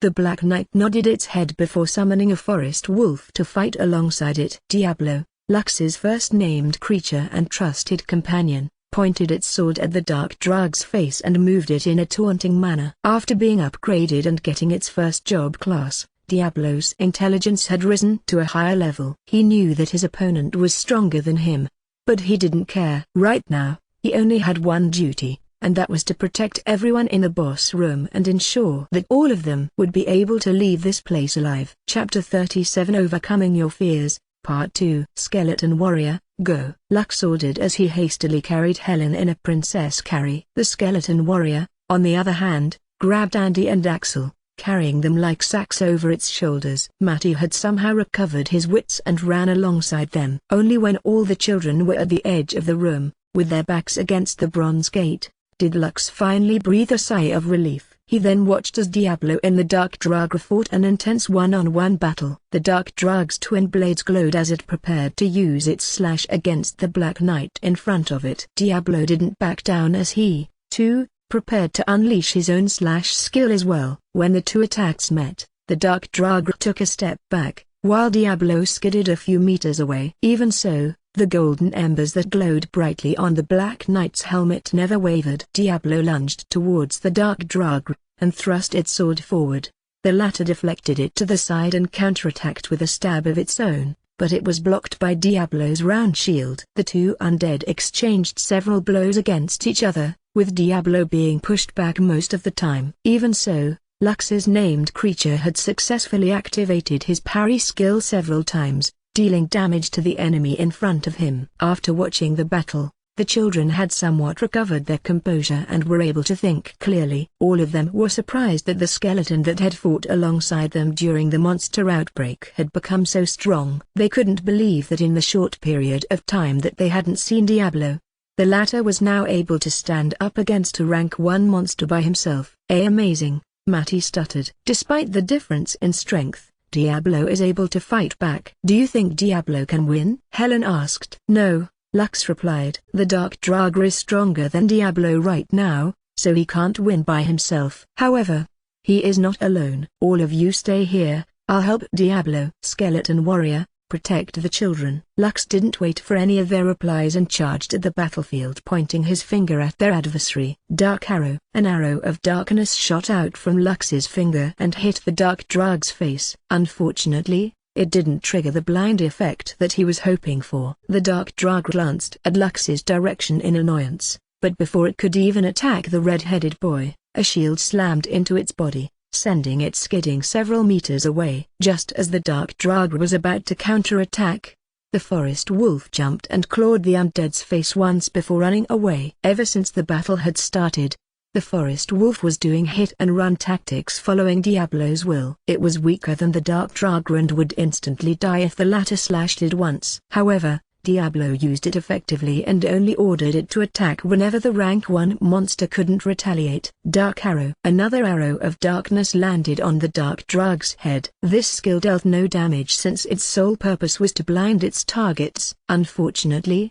the blind effect didn't trigger, which made Lux wonder if their enemy was immune to blind spells. This time around the Dark Draugr was truly mad. 3 enemies were attacking it at the same time in quick succession, and it was having trouble deciding who among them it was going to attack first. Diablo had kept close proximity to the Draugr, ready to react to whatever kind of action it might take. The named creature's defenses and stats had been upgraded, so only a third of its health points had been shaved off by the enemy during their intense exchange earlier. Lux was also starting to familiarize himself with the boss monster's attack pattern. He was only waiting for an opportunity to strike and deal it a devastating blow. The Dark Draugr howled as it once again activated its slash skill. Diablo received it with practiced defense, mitigating the damage he received. At the same time, the forest wolf and Lux charged at the Draugr from its left and right sides. Slash! Lux roared as Earthbreak shone in a crimson glow. Its blade slashed the undead's body, shaving off 1/10 of its health points in a single blow. The forest wolf once again swiped its claws on the Draug's head, dealing very little damage. The Dark Draugr took a step back, due to the force behind Lux's blow, and raised both of its swords to a defensive position. Lux immediately backed away because he didn't want to continue attacking the Draugr that had opted to defend itself from further attacks. However, the half-elf didn't forget to fire a dark arrow on the immobile undead to try his luck. This time around, the blind effect triggered and a black mist oozed out of the Dark Draug's eyes. Andy, Axel, attack it now! Lux shouted, which brought the 2 dwarf mages back to their senses. That's right. We came here to fight, not to watch, Andy muttered as he raised his staff and aimed it at the undead that was suffering from blindness. After saying a short incantation, a ball of flames the size of a tennis ball appeared at the tip of his staff. Fire bullet. Just like Andy, Axel had also cast his own offensive spell and fired it at the same time his friend did. Water bullet. The 2 spells pushed the Dark Draugr another 2 steps from where it stood, making the 2 mages regain their confidence. We can do this, Lux shouted. This is not a one-on-one battle. This is an 8 versus 1 battle. We got the upper hand. There's no need to be scared. Diablo and I will protect all of you. So fight. Colette, Matty, and Helen gripped their weapons firmly. After hearing Lux's encouragement and seeing Andy's and Axel's attacks land on their enemy, their courage had once again been reignited. Charge! Colette ordered as she ran towards the Dark Draugr with her mace ready to strike. Matty ran alongside Colette because there was no way he would let her fight alone. Holding his sword in a firm grip, he rushed ahead of her and slashed at the Draugr that was wildly swinging its weapon around itself. in an attempt to hit something. As soon as Matty felt his sword hit the monster's body, his blood started to boil for battle.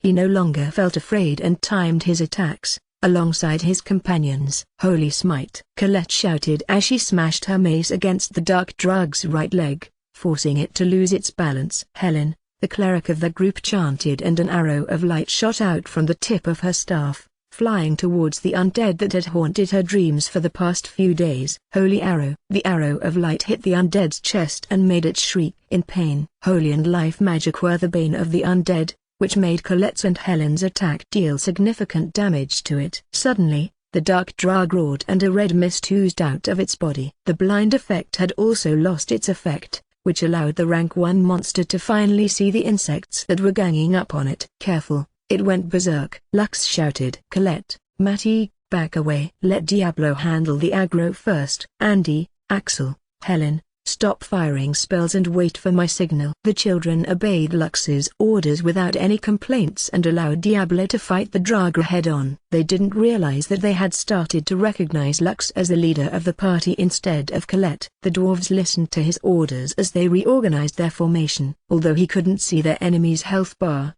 Lux was sure that the damage that they had dealt had surpassed half of the dark drug's health points, which forced it into a berserk state. Chapter 38 Overcoming Your Fears, Part 3. Earlier, Diablo was forced in a passive position where it had no choice but to block, dodge, and parry the dark drug's strengthened attacks, which slowly depleted its health points. Summon Diablo! Lux shouted before his partner's life was reduced to 0. The first thing that Diablo did after being respawned was to use Shield Bash against its enemy in order to prevent it from targeting the children. After a short delay, 3 spells flew side by side and blasted the dark drugs several meters away from where it stood. Dark Arrow! Lux shouted for the umpteenth time in the hope that it would once again trigger the blind effect. Unfortunately, nothing happened, which forced the half-elf to use his other skill. Mana Drain. After using spell after spell, the half-elf's mana had decreased a considerable amount. Lux used Mana Drain after the skill's cooldown was over in order to replenish his dwindling mana reserves. 10 minutes passed as this intense battle continued. Diablo had been killed 4 times during that time,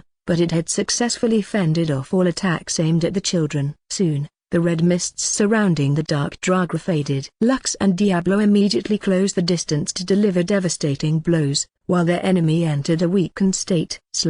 Diablo swung his sword on the Drag's left arm, while Lux's slashed its right, successfully cutting them off their enemy's body. Now do it! Lux shouted as he grabbed what remained of the Drag's right arm, and Diablo did the same with their enemy's left arm. After doing so, Colette and Matty unleashed devastating attacks on the undead's body as if they were injected with chicken blood. Andy, Axel, and Helen watched this scene with complicated expressions on their faces. From their perspective, Diablo and Lux were like 2 big brothers who were pinning down a bully that had bullied their younger brother and sister.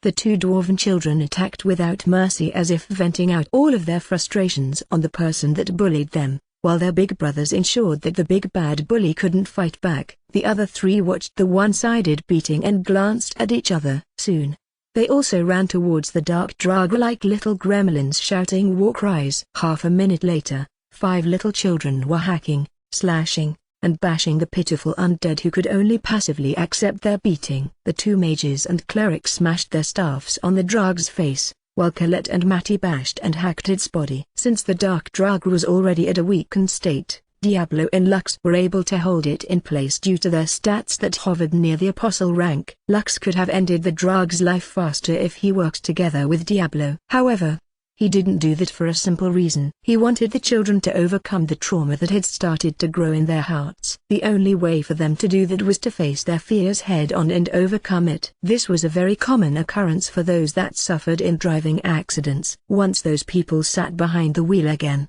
they would have a distinct fear gripping their hearts. The best way to cure this feeling was to resume driving as soon as possible. If they delayed it, the trauma would just grow. It would make it harder for them to return to and regain their confidence in driving cars. Lux didn't want the children to suffer, so he decided to nip the problem in the bud, while it still hadn't fully grown. After 5 excruciating minutes, the The dark drug's body shattered into a pile of bones before turning into particles of light. It left behind a beast core as well as one of the dark swords it had wielded earlier. We did it. Colette raised her weapon in excitement. We won. Matty clenched his fist in triumph before giving Colette a high five. The other children also cheered and hugged each other for a job well done. Lux watched the young dwarves with satisfied expressions plastered on their faces as they realized they had succeeded in defeating the boss monster. It was also at that moment that a series of notifications appeared in front of him which made the smile on his face widen. Achievement unlocked. Clearing bronze grip normal mode. Rewards: 5 free stats points, 5 body constitution points, 5 skill points. Lux didn't expect that he would get additional rewards for clearing the dungeon. Although the rewards weren't much, he was still happy to receive them. Big brother, we did it. Colette happily jumped up and down like a little kid that had won a competition. Yes, you did well. Lux gave Colette a high five which made the adorable girl giggle. The half-elf raised his hand to also give the other children a high five, which they gave happily. Even Matty returned Lux's gesture, which proved that the dwarf boy was in a good mood. Now, it's time to divide the loot, Colette said after calming down. All the dwarves looked at the beast core and the sword lying on the ground and exchanged a glance with each other. I don't want it, Matty said. Me, either, Axel stated. Me, either. Helen giggled. Colette smiled as she looked at Lux. Big brother, you can have the beast core and the black sword. I also don't want it. Lux nodded his head in understanding. All right. I will gratefully accept your wishes. All the dwarves looked up at him with smiles on their faces. They knew that if Lux wasn't there with them, all of them would have been killed by the dark drug. The seed of fear and doubt that had started to grow in their hearts could have also grown bigger and haunted them for the rest of their lives. Fortunately, they had already managed to break free from its hold and overcome their fears. Right now, all of them had the confidence that if they were to meet drugs in the future, their bodies would no longer freeze up like scared children that were waiting for themselves to be killed.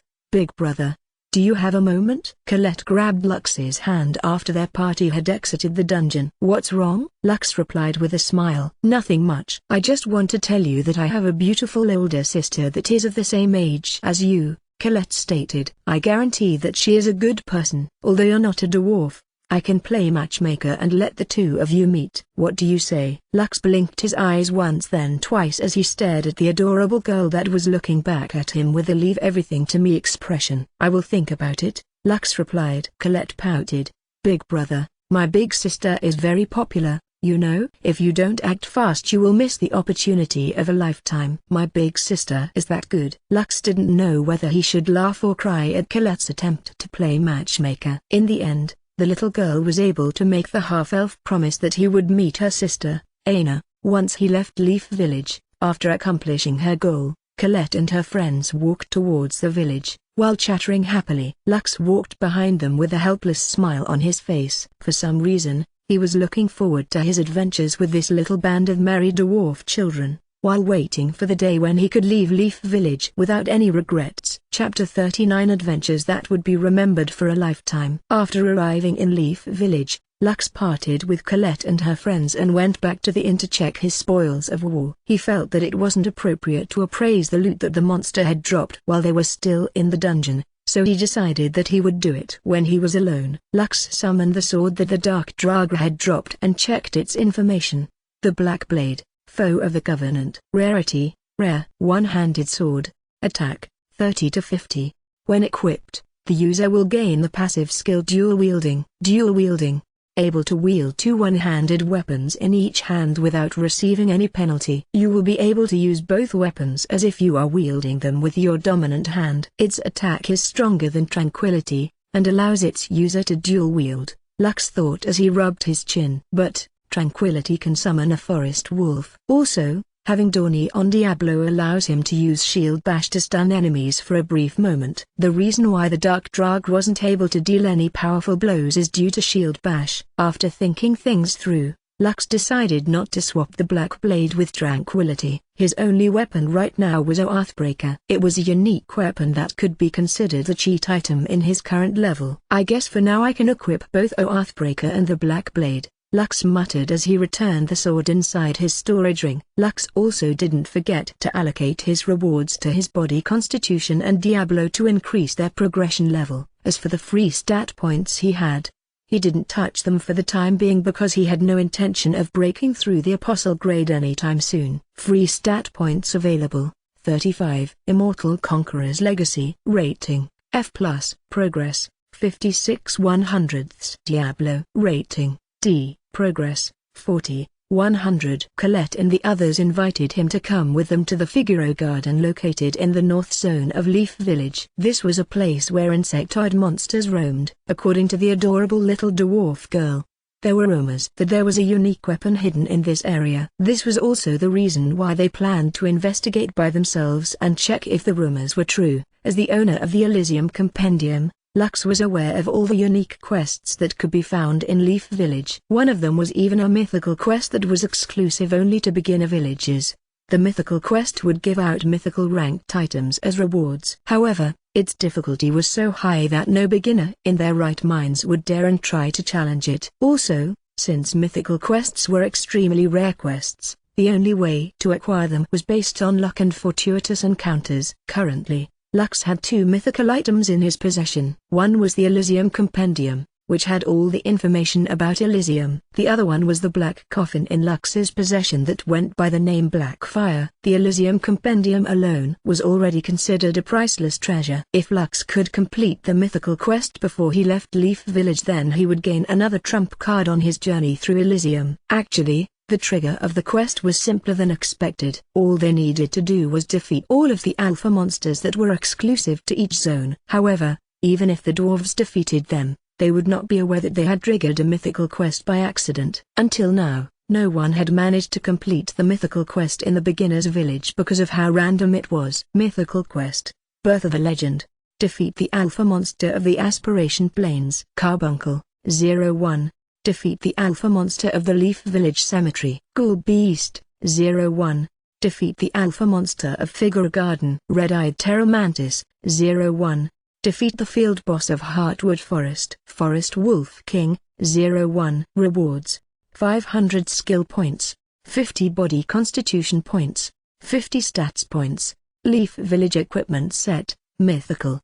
1 random mythical item exclusive to the Leaf Village. Note: the mythical item reward will depend on your overall performance, so you better do your best. Lux was sure that even if the dwarves were able to defeat the 3 alpha monsters, the field boss, Forest Wolf King, was something that they wouldn't dare to fight. Forest Wolf King. Beginner's own field boss. King of the Forest. Rank 4 field boss monster. Health, 300,000, 300,000. Mana, 80,000, 80,000. Strength, 200. Intelligence, 100. Vitality, 250. Agility, 250. Dexterity, 150. Skills: Windwalk, Windblade, Air Blast, Call of the Wild. Lux estimated that only a 100-man team composed of Grade D up to Grade B apostles would be able to fight against this field boss, who was the apex creature within the boundaries of Leaf Village. Field bosses were different from normal rank 3 monsters because of their strength and rarity. Similar to how Diablo was different from normal skeletons, field bosses also had higher stats and powerful skills that surpassed monsters of the same rank. Clearing the mythical quest was only one of the 2 reasons why Lux was not in a hurry to leave Leaf Village. His other goal was more important than the mythical quest, and it was on a more personal level. As long as this goal wasn't achieved, Lux wouldn't leave the beginner's village even after he completed the mythical quest that no one had cleared in the past. Lux closed his eyes and the images of Colette and the other dwarves appeared in his head. They were the first companions that he had met in Elysium, and thought that it wouldn't be a bad idea to go on adventures with them while he was still in Leaf Village. "Grandma, I think I've made some new friends today," Lux said softly as he closed his eyes. "I hope that tomorrow will be another wonderful day." A minute later, Lux was already fast asleep. He dreamt a happy dream, a dream where he and the dwarf children went on epic adventures all around Elysium, adventures that would be remembered for a lifetime. Chapter 40: Graduation Turned Disaster. "Big brother, over here," Colette called out to Lux as soon as he appeared at the northern gate of Leaf Village. "You guys are a bit early. Lux said with a smile. In order to prevent making the children wait, he had come half an hour earlier from their appointment. However, it seemed that he was not the only one who thought of this because everyone else had already gathered, with the addition of one more dwarf boy in the party. "Big brother, let me introduce you to our ranger, Robin," Colette said with a smile.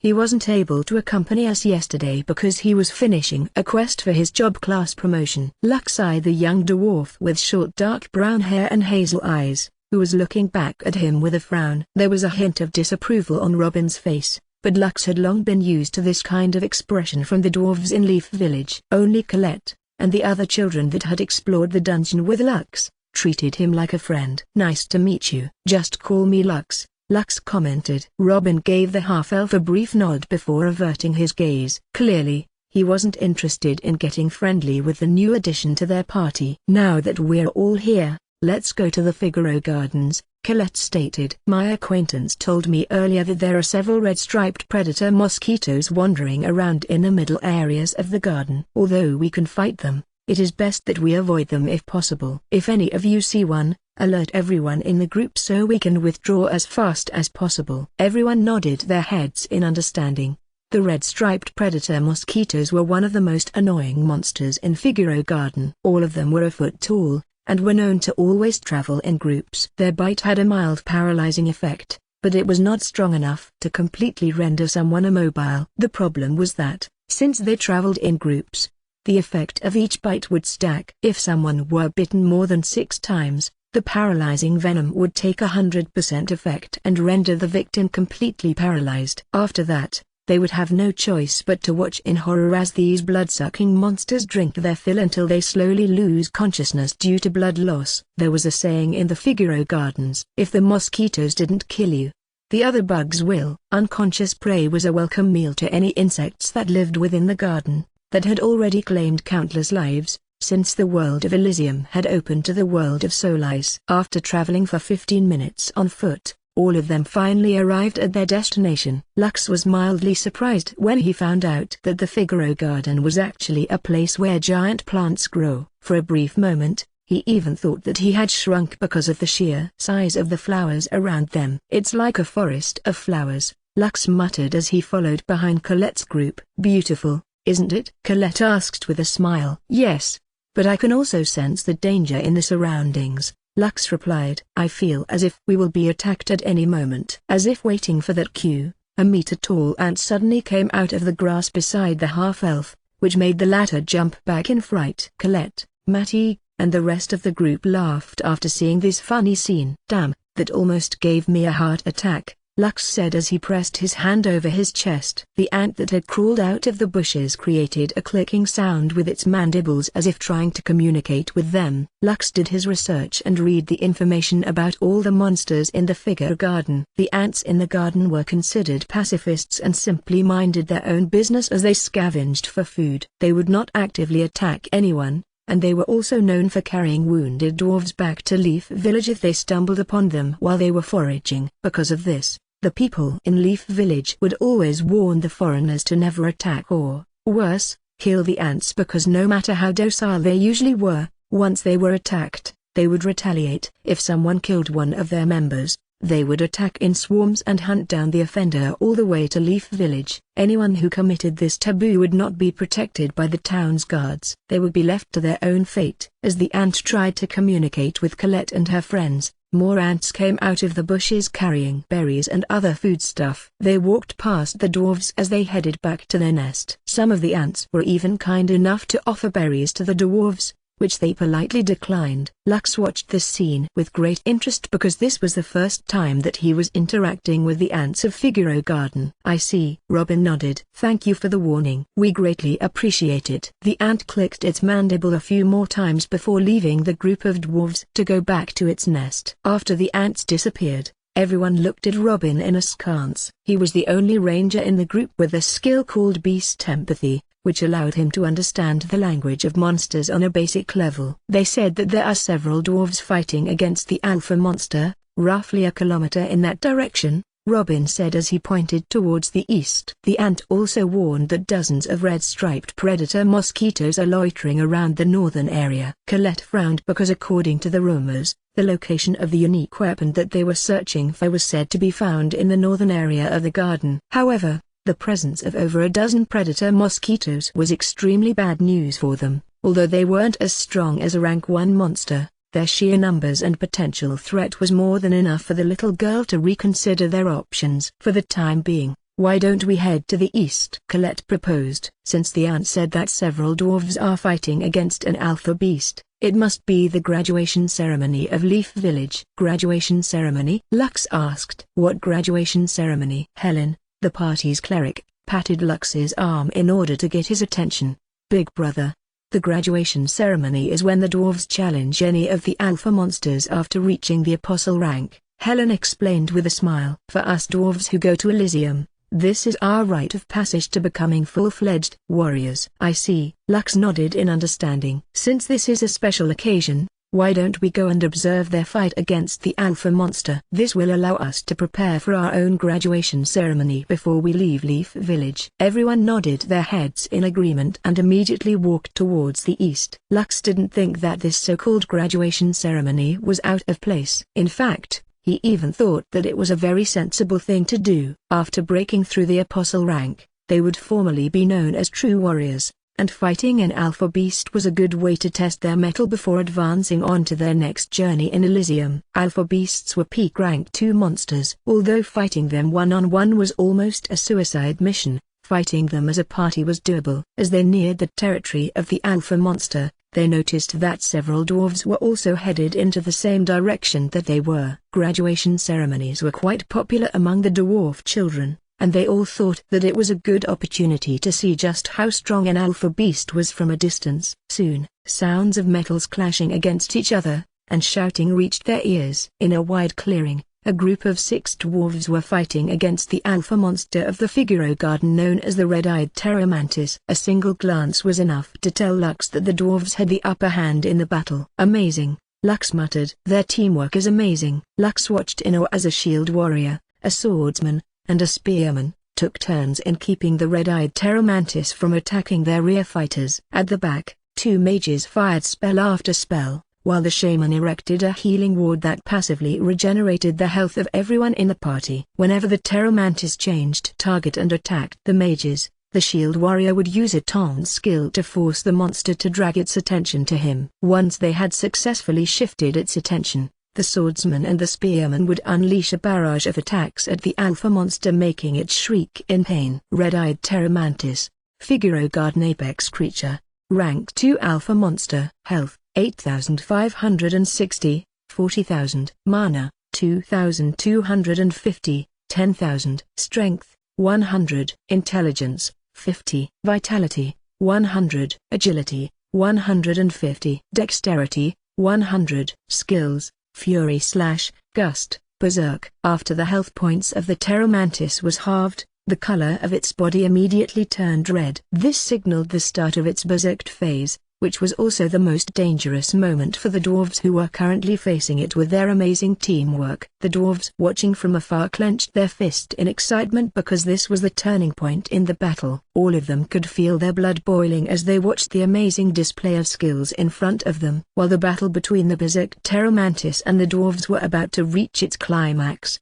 a buzzing sound reached everyone's ears. All the dwarves in the area unconsciously shuddered because this sound was very familiar to them. Anyone who had been exploring in the Figaro Gardens for a long time was very familiar with the sound because it was the sign that a swarm of red-striped predator mosquitoes were headed in their direction. Everyone retreat to the south. The swordsman of the dwarf party, that were facing off against the Pteromantis, shouted. He was the leader of the group and knew more than anyone else how dear their current situation was. After issuing his order, his party immediately disengaged their battle with the red Pteromantis and hurriedly retreated. However, the berserked alpha monster had no intention of letting them get away that easily. The other dwarves, who had been observing the battle, also ran as if their pants were on fire. Lux's and Colette's group were among them and everyone's faces were grim. As they ran away in haste, Lux glanced behind him and saw a dark cloud headed in their direction. The sound of buzzing wings became stronger as the predator mosquitoes drew near. The half-elf had no doubt in his mind that if any creature were unfortunate enough to be overtaken by the swarm of mosquitoes,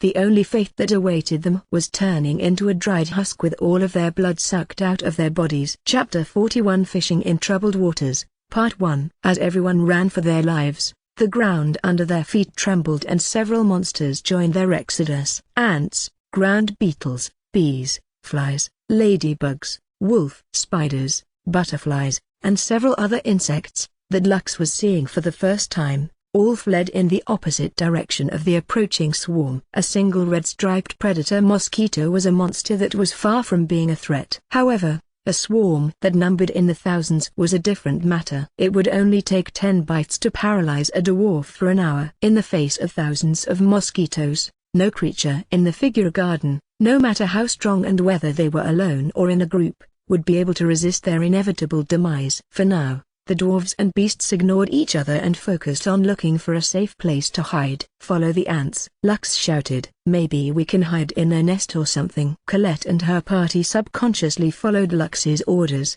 with the exception of Robin. Even so, after seeing that his friends were now following the half-elf's orders, he decided to not say anything and ran after them. Shrieks and screeches could be heard in the surroundings, mostly from the insects that had been overtaken by the mosquito swarm. Although the dwarves were small, they were one of the fastest runners in the world of Elysium. Sometimes, they were even faster than beastkins at running away. As chaos ensued, the group of ants headed southeast to return to their nest. Lux's party and several other dwarves, who had realized what they were planning, followed behind them. 15 minutes later, they arrived at the ant nest where several ant guards were patrolling the area. Diablo, skeleton warrior, come forth, Lux ordered, and his 2 undead warriors appeared beside him. The half-elf had thought of an idea while they were fleeing the mosquitoes and decided to give it a try. Colette and the others looked at Lux strangely, but the half-elf only told them to follow the ants inside the nest. Surprisingly, none of the ant guards stopped them and allowed the dwarves to enter their colony. After giving his 2 undead subordinates orders,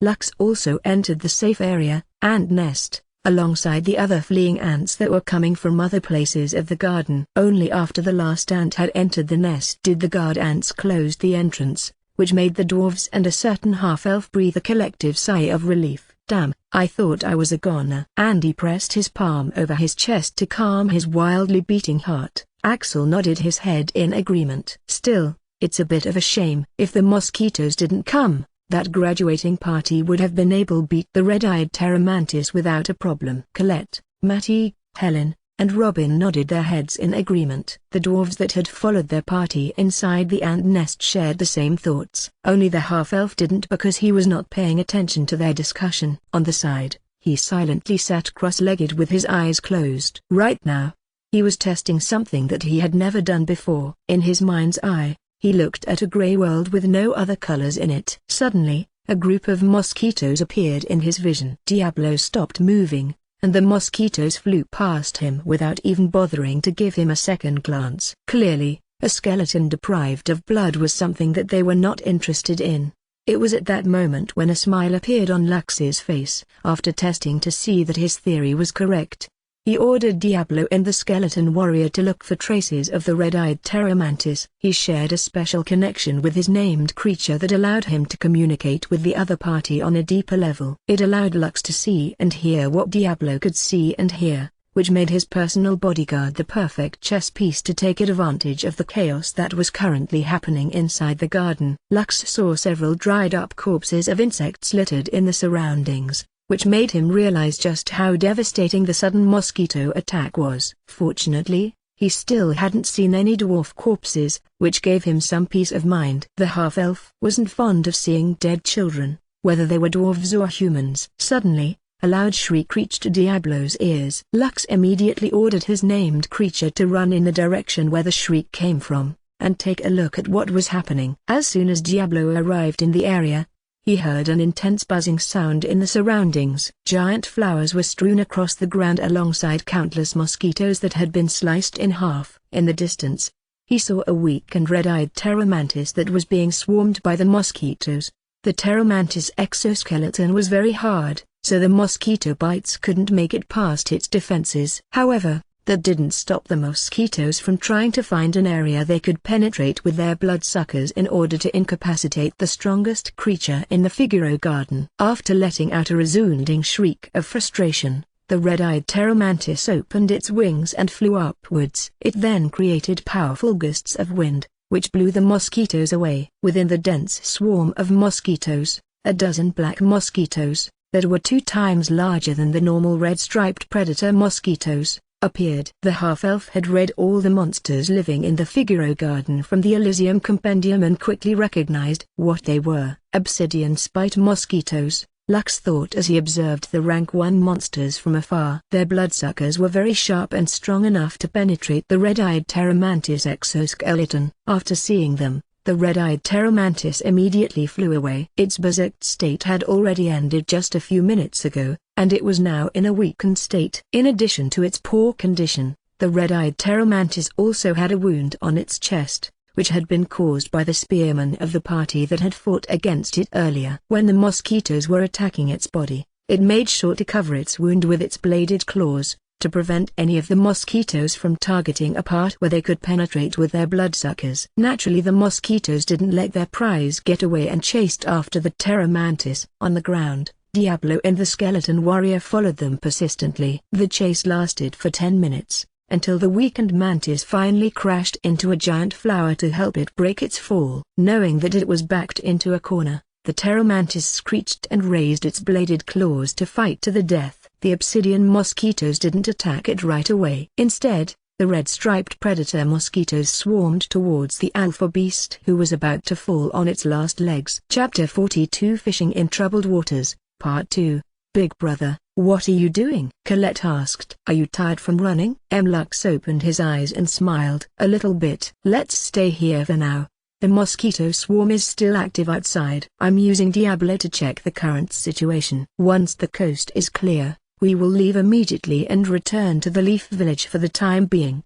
Colette nodded her head in agreement. After reassuring his party members, Lux once again closed his eyes and strengthened his connection with Diablo. The fight was currently getting more intense. The obsidian mosquitoes encircled the Pteromantis and applying hit-and-run tactics, using the ordinary mosquitoes as cannon fodder. Their goal was to leave a paralyzing venom inside their prey until it no longer had the ability to resist. After cutting over 100 mosquitoes, the Pteromantis movements gradually turned sluggish due to exhaustion. The stack of mosquito venom was starting to spread inside its body. The obsidian mosquitoes didn't waste the opportunity and embedded their sharp suckers into any unprotected area of their prey. Several more minutes had passed when the red-eyed Pteromantis screeched for the last time. Its screech was filled with unwillingness and frustration as its body collapsed to the ground, paralyzed. After sending a few more ordinary mosquitoes to probe the fallen mantis, the obsidian mosquitoes finally went in to claim their prize. Lux watched as a dozen obsidian mosquitoes impaled the alpha monster's body with their sharp suckers and began drinking its blood. Their bodies glowed as they absorbed the high-quality blood of their prey,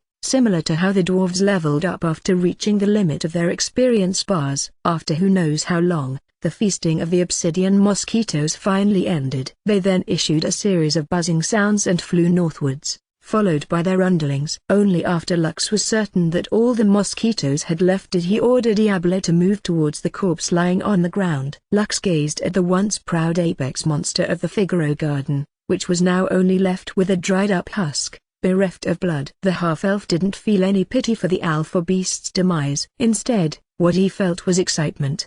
He hurriedly ordered Diablo and the skeleton warrior to drag the corpse back to the ant nest where they were currently hiding. Since the mantis no longer had any blood on its body, it had become much lighter and the two undead didn't have any problems dragging it back to the nest in accordance to Lux's wishes. When the two faithful undead arrived at their destination, the entrance of the nest opened and Lux hurriedly came out to claim his prize. Colette and the other dwarves, who had followed the half-elf outside, gasped in shock when they saw the alpha beast's body laying in front of them. Big brother, isn't this the red-eyed Pteromantis? Colette wasn't able to contain her surprise as she poked the dead alpha monster with her finger. Yes, Lux replied.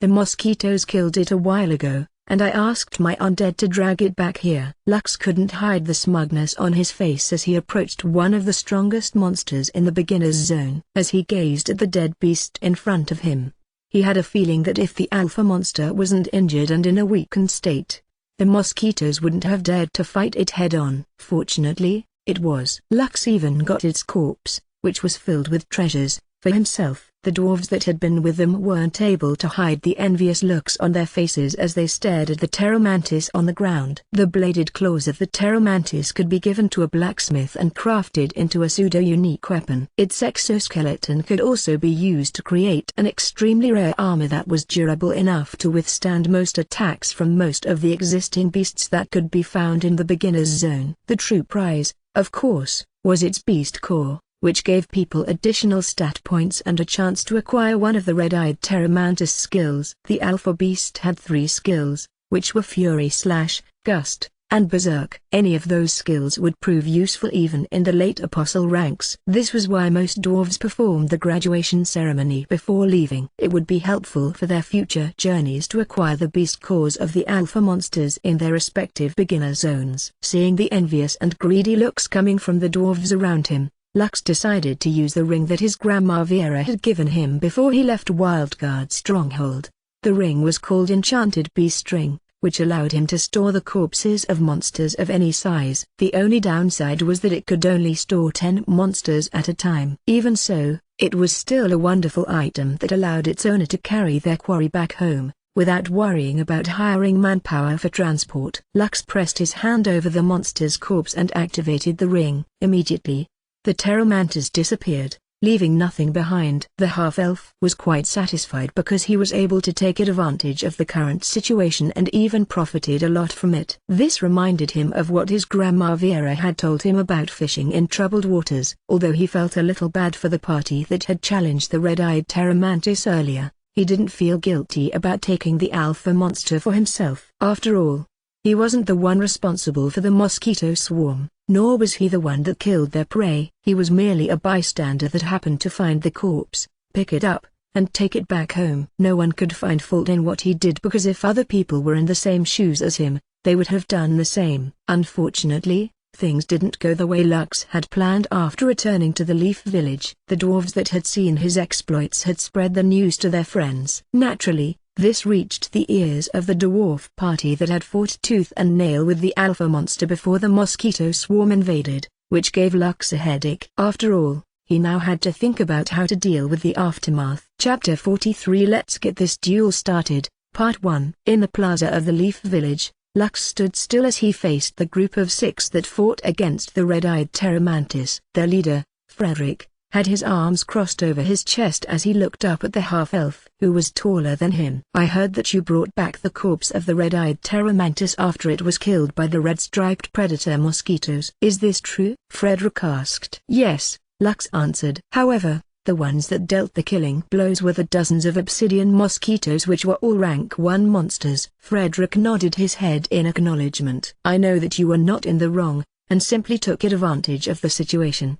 But it still didn't sit well with us. We can only stay here in Leaf Village for a little more than 4 days, but the red-eyed pteromantis might not spawn again before we leave this place. You can keep the beast core if you like, but we need the pteromantis bladed claws and its exoskeleton. Can you give this to us as a sign of friendship? And, if I refuse? Lux asked. He didn't mind giving them the pteromantis bladed claws and exoskeleton because he was sure that he could farm these items before he left the Leaf Village. However, the hateful glares that Frederick's party members were giving him, which made it seem as if he was someone that had killed their family members, were ticking him off. Huh? You dare refuse? The shield warrior of the group shouted. We are being civilized with you even though you stole our prey. If you are really an upstanding individual, you should hand the beast corpse over to us along with an apology. That's right. Augustus is right.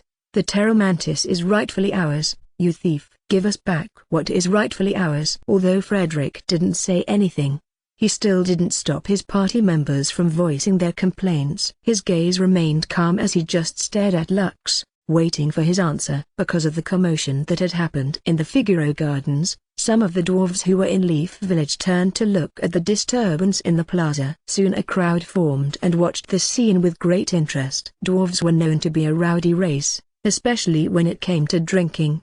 They were also not afraid of a brawl, so the other races had learned not to tick off the stubborn dwarves, who were known to raise their war hammers at the first sign of conflict. "How about you buy them from me?" Lux asked. "I'll give you a 50% discount on the market price." "How about it?" Before Frederick could give his reply, the shield warrior, Augustus, immediately raised a ruckus. "You've got guts, I'll give you that," Augustus shouted with a sneer. "Selling something that originally belonged to us? Is this how half-elves operate?" "Bastard, scum, thief." The dwarves in the crowd that had encircled them were starting to murmur to each other. Colette's group had also arrived at the scene and looked at the half-elf and Frederick with frowns on their faces. "Frederick, are you bullying my big brother?" Colette immediately stepped forward and stood between Lux and the party leader of the Shadow Tempest with her arms crossed over her chest. "Although you were the ones that fought against the Terror Mantis, the ones that killed it were the mosquitoes. Meaning, it no longer belonged to any of you. How dare you gang up on Big Brother like this?" "Oi,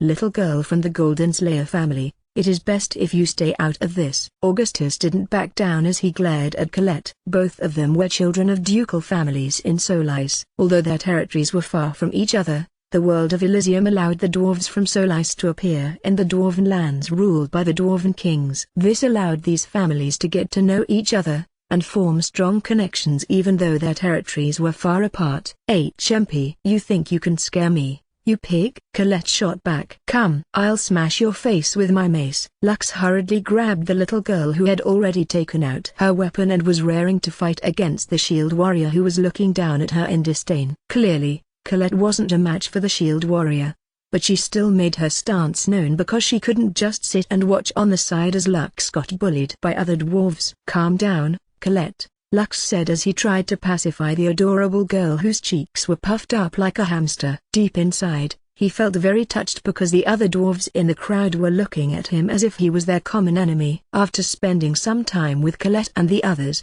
Lux had almost forgotten that he was the only half-elf in this beginner village that was filled with dwarves. In a conflict between two races, it was only normal for every race to back their own. "How do you want to settle this?" Lux asked Frederick, who had kept his silence from the start of the conflict. Frederick gazed at him with a serious expression as he unsheathed his sword. "A duel. If we win, you will give us the Terror Mantis bladed claws and exoskeleton." "And, if I win?" Lux asked. Frederick didn't answer right away. Instead, he looked at his party members to see if they had other opinions. All of them nodded their heads at the same time. Actually, he had already told his party about his plan to duel Lux if the negotiations didn't turn out the way they wanted. Naturally, since this was a duel, they also needed to give something in return to make it fair in front of everyone. "A favor," Frederick replied. "We will owe you one favor that you can ask of us when you meet us again in the future." According to his grandma,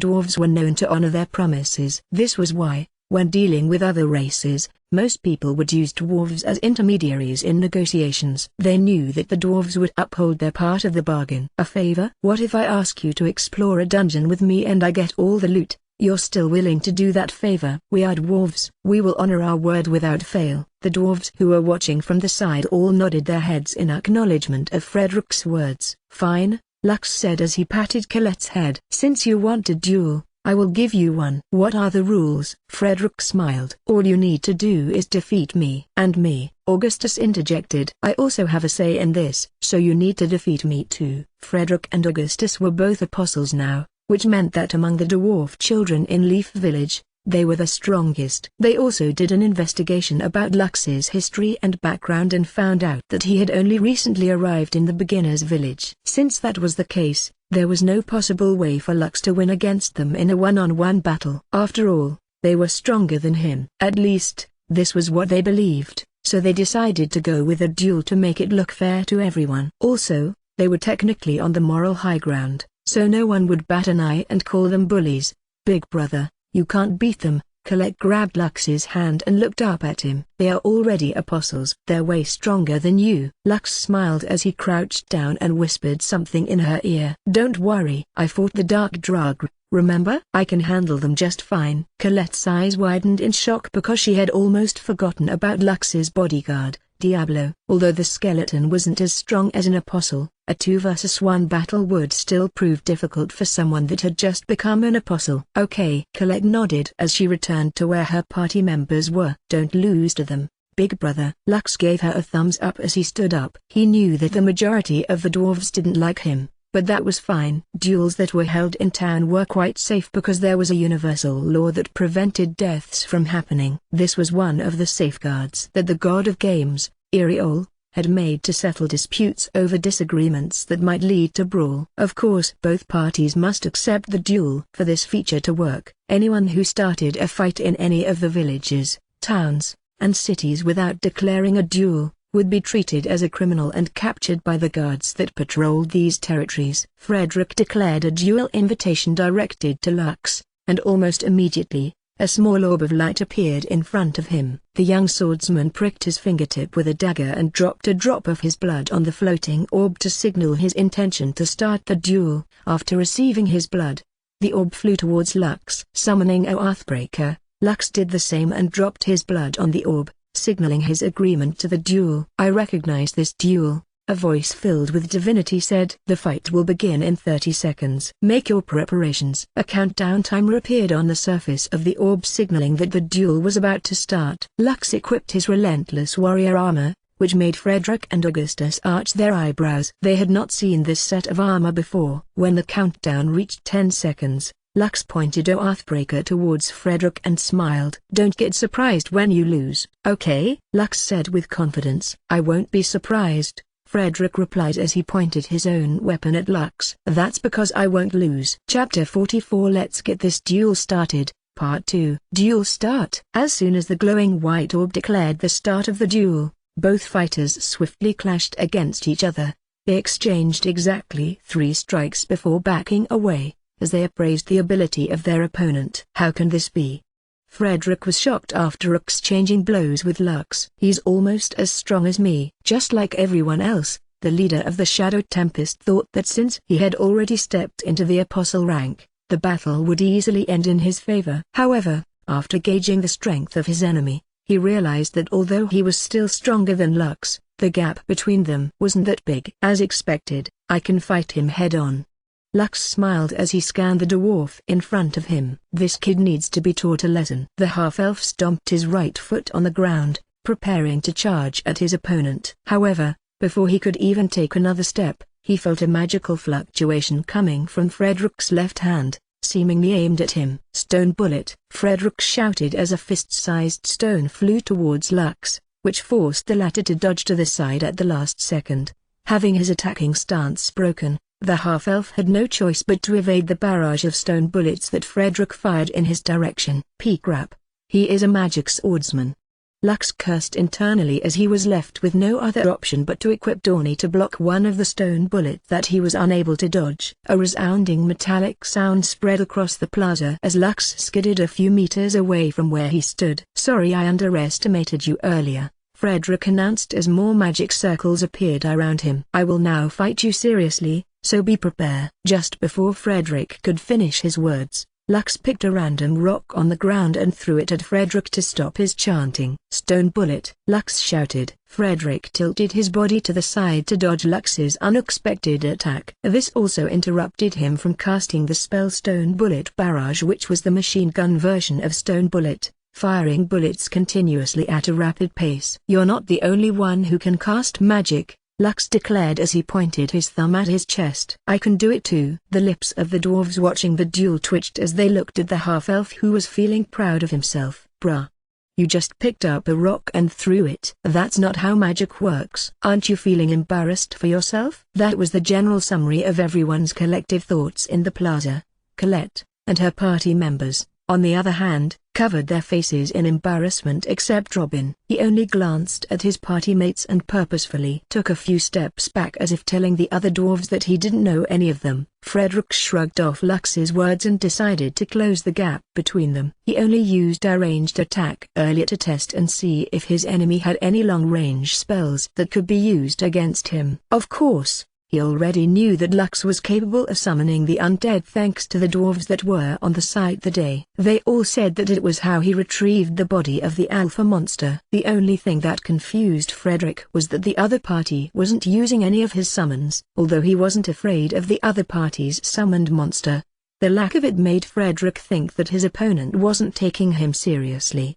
The two fighters once again clashed against each other at close range. This time, each of their strikes sent sparks flying in the air. Tempest's War Art first form, Frederick shouted. Kaiser Sword Art second form, Lux declared. Whirlwind slash Crescent slash. A powerful gust of wind erupted at the center of the plaza, creating a thick dust cloud which blocked everyone's views from the two combatants. However, Lux and Frederick didn't falter and unleashed several lethal sword strikes that could seriously injure their opponent. Within the dust cloud, the sound of weapons clashing could be heard. Several flashes of light could also be seen as both fighters fought toe-to-toe at point-blank range. Both combatants were losing their health points at a rapid pace every time their attacks grazed each other. With one powerful slash, Lux sent Frederick a few meters away from him, after the dwarf had blocked his attack. What Lux didn't know was that the leader of the Shadow Tempest had planned this all along.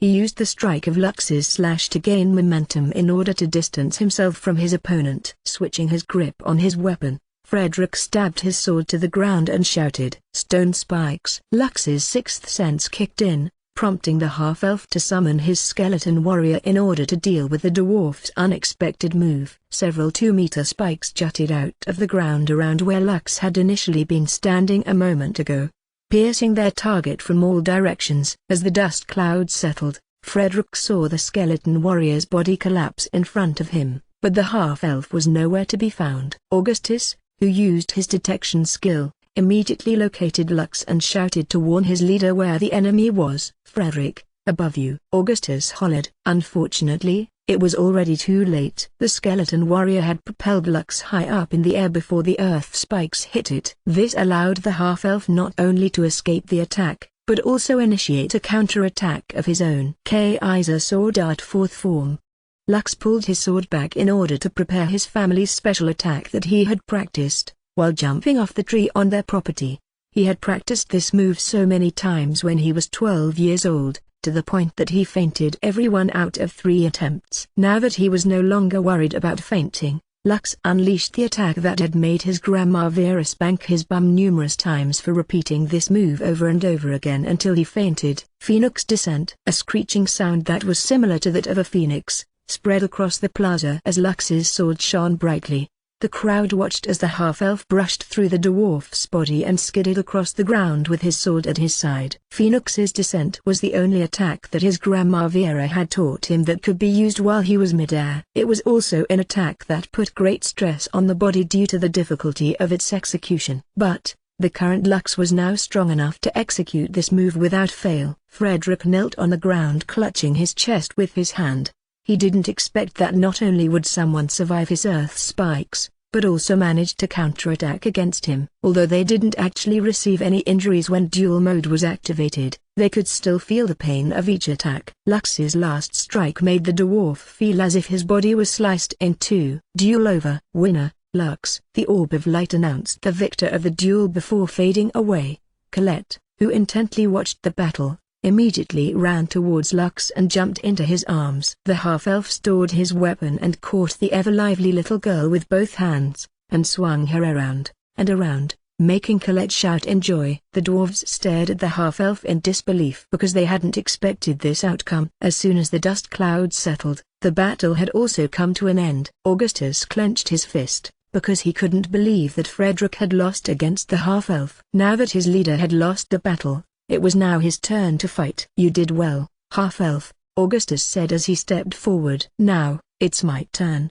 Don't worry, I'll give you a few minutes to rest." Lux put Colette down on the ground as he looked at the shield warrior who had a serious expression on his face. "There's no need to rest," Lux said. "I don't want to waste time. Let's just duel now." This time, Lux was the one that initiated the duel and summoned the orb of light. After giving it a drop of his blood, the orb flew towards Augustus. "Although I'm not as proficient as Frederick in fighting, I am confident in my defense," Augustus thought as he dropped a drop of his blood on the orb of light. signaling his acceptance to Lux's challenge. "No matter what kind of attack he makes, I can block them all." "I recognize this duel," a voice filled with divinity said. "The fight will begin in 30 seconds. Make your preparations." Augustus smirked at Lux, and the latter smirked back at him. When the timer ended, Augustus raised his shield and held his ground. As a shield warrior who specialized in defense, he had decided to use the counterattack strategy on Lux, believing that he would be the last one standing between the two of them. However, the smile on the dwarf's face stiffened when Lux raised his hand and summoned Diablo and his skeleton warrior to fight by his side. He had completely forgotten that his opponent was a necromancer who didn't need to fight one-on-one battles with him. Chapter 45. Let's get this duel started. Part 3. Augustus had equipped his full plate armor that covered his entire body. He couldn't afford to lose, so he decided to go all out and prove to the half-elf that he was a tough cookie to crack. Diablo summoned the forest wolf, making it a 4 versus 1 battle. Even so, Augustus wasn't worried. In his eyes, the only threat was Lux. Once the other party fell, the others would follow, so he decided to focus all of his attention on the half-elf. Lux charged at the shield warrior as he brandished Earthbreaker to check how tough the little dwarf was. After executing Slash, a metallic ring reverberated in the surroundings after Augustus successfully blocked his attack. Diablo, the skeleton warrior, and the forest wolf also took this opportunity to attack the shield warrior from all sides. Aside from the shield in his right hand, the dwarf also had a peculiar-looking short sword in his left hand, which he used to block Diablo's strike. For some reason, Augustus' instinct told him that Diablo was a creature he couldn't afford to look down on. After successfully blocking Lux's and Diablo's attack, the forest wolf's jaws clamped down on the shield warrior's head. At the same time, the skeleton warrior slashed at the dwarf's body. The forest wolf's teeth weren't able to penetrate through the helmet it had bitten on. The skeleton warrior was no different, as its attack didn't even put a dent on Augustus' armor. One mighty roar suddenly sounded from the shield warrior, causing Lux and his subordinates to get blown a few meters away. Augustus unleashed his skill, Shield Warrior's Roar, which had a knockback effect. Although it didn't deal great damage, it was effective when it came to pushing enemies away, especially when the user was getting mobbed. "No matter what you do, you can't pierce my defense," Augustus declared. Lux smiled as he took a fighting stance. "We'll see about that." This was the first time that the half-elf had seen a shield warrior in action, so he was quite curious about its abilities. From what he could tell, the forest wolf and the skeleton warrior practically did no damage to Augustus because of his full plate armor. Lux was sure that this armor was something that couldn't be obtained from Leaf Village, so there was only one explanation. It was an armor that was given to the dwarf before he entered Elysium. Seeing that Augustus focused on blocking his attacks, Lux knew that there was only one tactic he could use in order to breach the dwarf's solid defenses. Lux took a fighting stance and the sword in his hand glowed as he prepared to unleash one of his family's sword arts. Kaiser Sword Art First Form, Lux shouted as he charged at the shield warrior who had already raised his shield up to meet him. Piercing the heavens, Augustus shifted his body in order to deflect Lux's attack and weaken its momentum. However, just before he could properly block the half-elf's attack, a moan of pain and pleasure escaped his lips. Diablo had positioned himself behind the dwarf and stabbed Augustus' bum. Although the dwarf was wearing a full plate armor that covered his entire body, Diablo's attack dealt ethereal damage. It was an elemental damage that was similar to a spiritual attack that ignored all defenses. Diablo's attack had penetrated Augustus' weak spot, which made the latter cry out in pain and pleasure. Lux didn't continue his attack because the dwarf had already collapsed on the ground, with his hands covering his backside. "I concede," Augustus said as he rolled on the ground towards his party members. "Duel over." "Winner, Lux." All the aspiring shield warriors, who were watching the battle, unconsciously covered their backside. For some reason, they could feel Augustus' pain. All of them shuddered as they looked at Diablo, who was looking at his sword in a weird manner. Augustus had already unequipped his plate armor and returned to his normal attire. Beads of sweat could be seen in his forehead as he endured the pain that persisted in his backside. It was at that moment when a black shadow covered his body.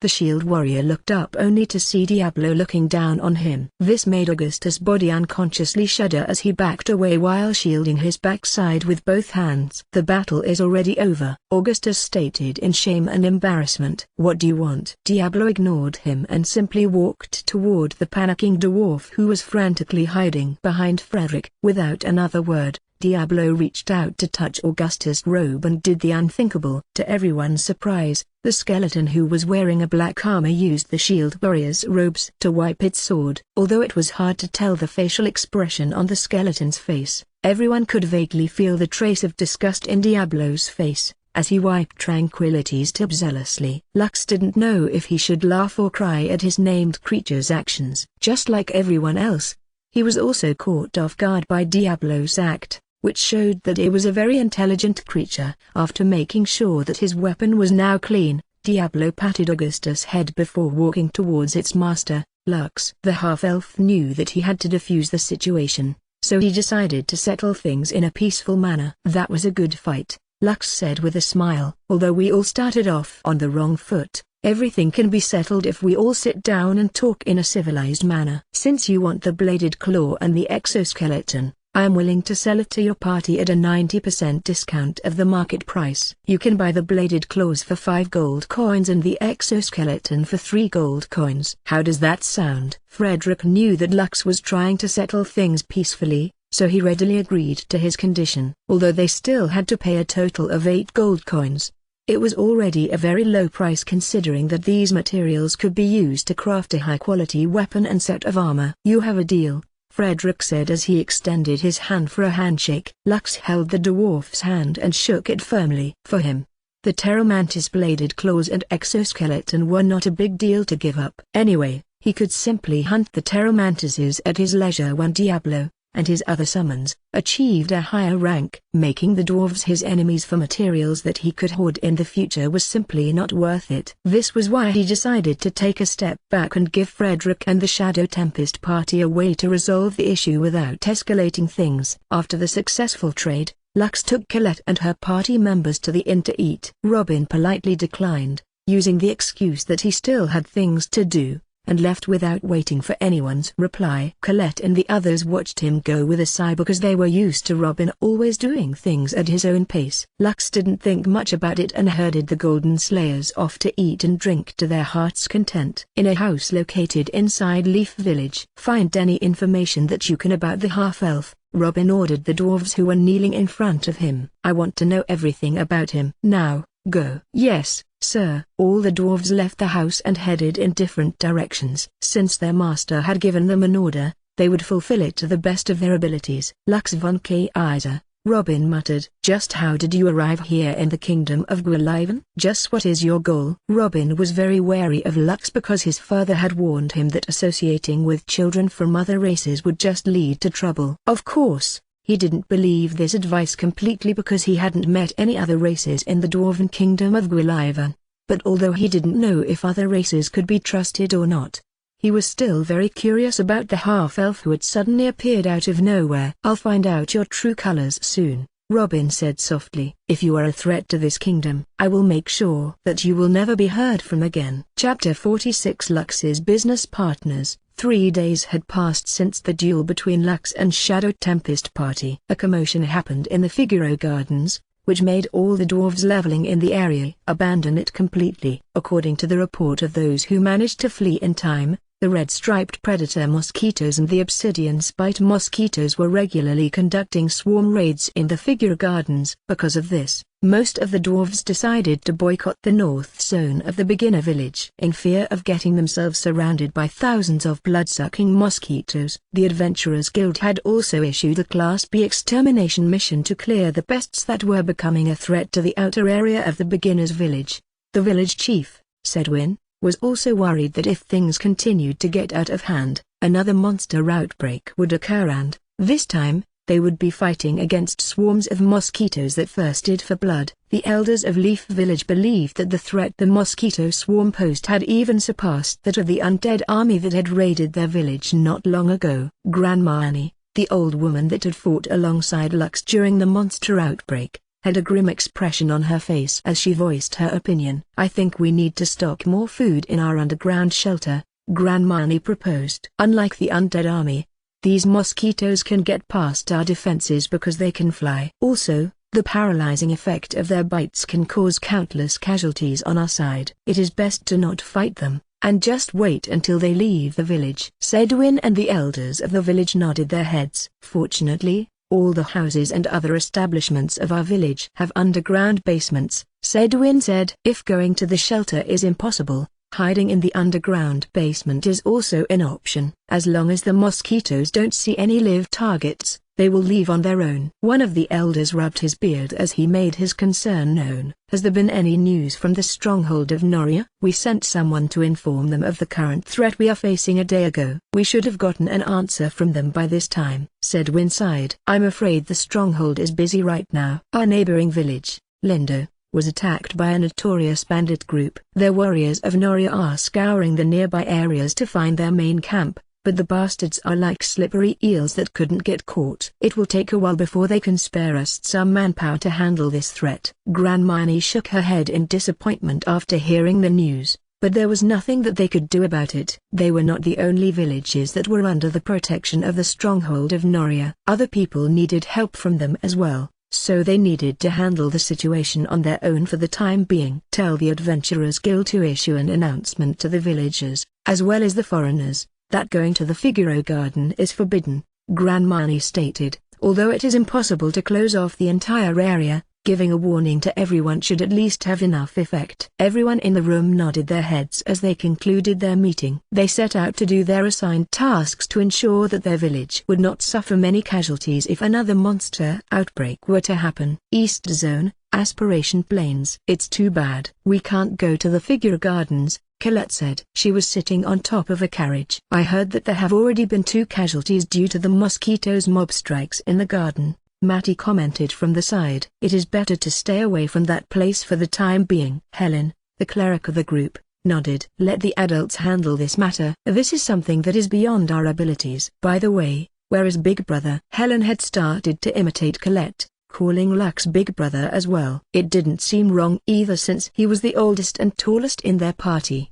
Big Brother said that he still has other things to do, so he can't accompany us on this escort mission. Colette pouted. "I wonder what he is up to." The Golden Slayer party had taken an escort mission to protect a merchant caravan from bandits and wild monsters. They were headed to a village called Linda Village, which was one of the trade partners of Leaf Village within the territory of Noria. Robin, who was also seated in the carriage, had his arms crossed over his chest as he looked outside the window. The investigation about Lux's identity was not proceeding smoothly because they couldn't gather any information about how he appeared in Leaf Village. Although foreigners could visit the kingdom of Gwaliven from their homeworld of Solis, all of them were dwarves. There had not been a single instance where a different race had appeared in the Dwarven lands, which was why Lux's case was being investigated critically. Even the stronghold of Noria had been keeping an eye on the half-elves' movements through the men that they had stationed in Leaf Village. As Colette's party continued their journey, the half-elf who didn't accompany them was busy getting chummy with the ants inside the Figaro Garden. Using the Elysium Compendium as a translator, Lux communicated with the ants while he hid in their underground colony. He asked them of the latest news of what was happening inside the garden. According to the information he gathered, the number of obsidian spite mosquitoes was growing at a fast rate. This was due to them drinking the blood of stronger monsters as they terrorized the ecosystem that had lost their alpha beast. According to the Elysium Compendium, it would take a week for alpha monsters to spawn after they were killed. This prevented newly ranked apostle parties from hunting them indiscriminately. Also, the ants told him some information that made him frown. The dozen obsidian spite mosquitoes that had feasted on the red-eyed Terramantis had all evolved into iron-scaled torment mosquitoes, which were rank 2 monsters. In the beginner's area, the strongest monster was the field boss, Forest Wolf King, followed by the alpha monsters. The tiers below them were rank 1 and rank 2 monsters. For a party that had just arrived in the beginner's village, they could at most handle common monsters like horned rabbits, skeletons, ladybugs, and forest wolves. After they became stronger, they could then challenge rank 1 monsters. After they get used to fighting strong monsters, they could then challenge the rank 2 monsters, which would help them level up faster. This would also allow them to gain enough stat points in order to deal with the alpha monsters in each zone of the beginner's village. In the absence of the alpha monster, the current big boss of the Figaro Garden were now the mosquitoes. No creature within it would dare to poke their noses out while these bloodsuckers were becoming more and more active in their territory. While Lux was chatting with the ants about mundane things, Diablo gave him a mental message which made the half-elf grin. "I knew it," Lux thought as he gave an order to his named creature. "This is the perfect opportunity to farm points." Lux was different from the Elysians and Soleans. He didn't get experience points through killing monsters. He received points directly after absorbing beast cores and finishing quests. Right now, no dwarves were loitering in the Figaro Gardens, which made this the perfect spot for him to loot the goods that the mosquitoes left behind. The mosquitoes only cared about blood. They would immediately leave the body of their prey once all of its blood had been sucked out of its body. What did this mean? It meant that Lux could get beast cores without having to do anything. Diablo and the skeleton warrior would scout the areas where the mosquito swarm had just passed through. He got the information about the monster raids from the ants, who shared information through their colony. With such a powerful information network, which covered the entirety of the Figaro Garden, aiding him, Lux could collect beast cores without any problems, even if the mosquitoes were still active in the area. After all, Diablo and the skeleton warriors were just walking bones. As long as they didn't actively attack the mosquitoes, the swarm would just leave them alone. This created the perfect opportunity for Lux to collect beast cores and materials which he could sell back in Leaf Village to earn coins. Of course, the ants also got some benefits from cooperating with Lux. They had agreed into a 70-30 split. 70% goes to the ants, while 30% goes to him. The Figaro Garden was a very big place, and Lux understood that he couldn't cover them all. This was why he had made the ants his business partners for a win-win scenario.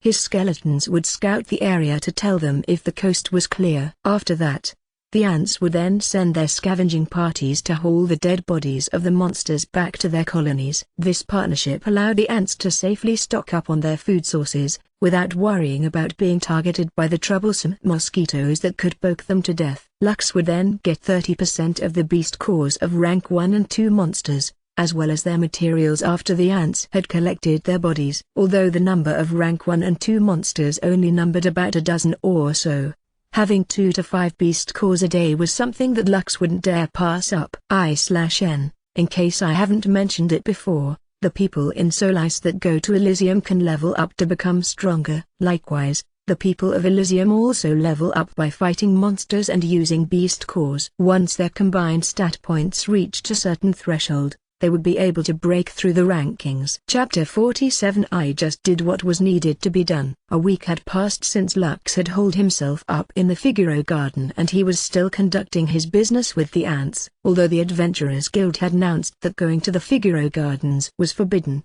some stubborn dwarves would still secretly go there to kill monsters and collect herbs and other ingredients. Due to the decrease of people visiting the place, the dwarves didn't have much competition in herb collecting, monster killing, and foraging. This made them bolder, so most of them decided to go deeper inside the garden, which was a big mistake on their part. A party of dwarves had ventured too deep in their exploration, and came in contact with one of the mosquito swarms that were active in the area. The buzzing sounds of the mosquitoes' wings became louder as they closed their gap between the dwarves who were rich in blood. While they were running away, the healer of the party suddenly tripped on one of the roots of the plants that was on his way. "Help!" the healer cried out, but his party members only gave him a sidelong glance before running away. "No, stay away!" the healer screamed as the mosquitoes pierced his body with their bloodsuckers. His blood-curdling screams spread across the garden, which scared those who heard it increase the pace of their running. The ranger of the party, a girl with long brown hair, had been enduring the sudden pain in her ankle as she ran with all of her might, but she had finally reached her limit. She fell face first on the ground as tears streamed down her eyes. The dwarf girl knew what fate awaited her, but there was nothing else she could do. "No, I don't want to die," the girl shouted. "Mima, save me, Mima."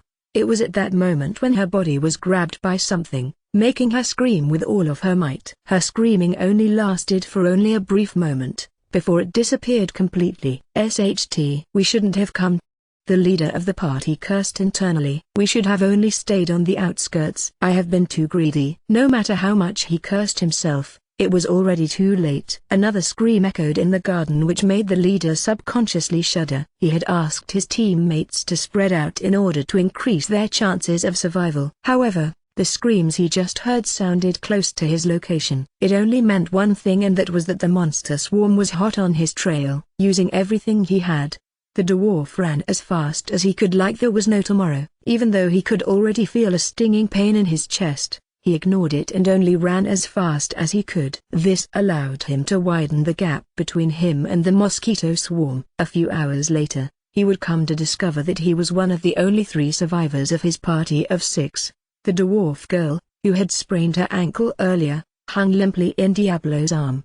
He had discovered her crying when he was exploring the area where the mosquitoes were currently active. Naturally, Lux ordered Diablo to save her, as well as one of her companions that was nearby. After running for a few minutes, Diablo saw the skeleton warrior carrying an unconscious dwarf boy in his arms. The two immediately headed to one of the ant holes that were scattered around the Figaro Gardens to hide from the mosquito swarm that was still hunting the members of the dwarf party. Although they wanted to save more dwarves, there were only 2 of them, and the things they could do were limited. After running in the underground tunnel for half an hour, the 2 undead finally arrived at a wide cavern where Lux was waiting for them. Unlike the unconscious dwarf boy, the ranger was awake and saw everything that had transpired. After arriving at the cavern, Diablo handed the ranger to Lux, while the skeleton warrior laid the unconscious boy to the ground. "Are you all right?" Lux asked. The ranger nodded. "Just a sprain, but I'm mostly all right." "Thank you for saving me." "You're welcome," Lux replied as he gently laid her on the ground to tend to her injuries. The half-elf deftly removed the ranger's boots from her feet, before taking out a healing potion from his storage ring. He poured half of the bottle's contents on the swelling ankle before checking the other dwarf's condition. The dwarf girl watched Lux tend to her companion and felt gratitude welling up in her heart. Deep inside, she felt relieved that she was able to survive this incident. If Diablo hadn't come to her rescue, she might have already turned into a dried husk right about now, and would never see her mother ever again. After delivering the 2 dwarf children, Diablo and the skeleton warrior once again left the ant nest. They would look for the girl's other party members and bring them here to see if they could still be saved. Even if they were dead, Lux ordered them to bring their corpses back inside the ant nest, so that he could return them to Leaf Village. Later, they could be taken back home to Solis, to be given a proper burial. A few hours passed, before Diablo and the skeleton warrior returned. The ranger girl turned pale after seeing the remains of her companions, who were bereft of blood. She covered her face with her hands and sobbed. Lux watched this scene with a sigh. The Figaro Gardens was currently an off-limit zone, and this dwarf party thought that they were strong and smart enough to survive it. Unfortunately, they thought too highly of themselves,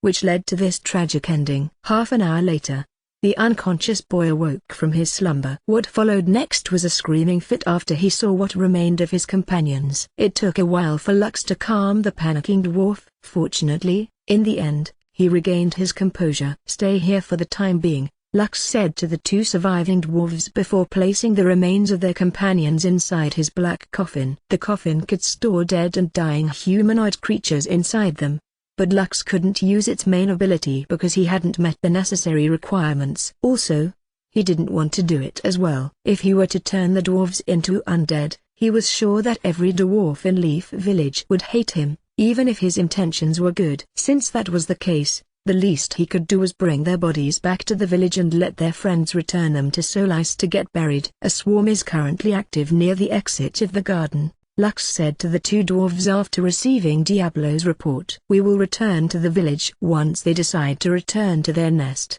The 2 dwarves could only nod their heads as they sat and hugged their legs while staring at the small fire that Lux had made to cook some barbecue skewers made from horned rabbit meat. "Thank you for saving me," the dwarf boy said after a while. "My name is Glenn, 13 years old. I am a 3rd son of a viscount in the Dwarven Empire of Avarith. I will do my best to repay your kindness in the future."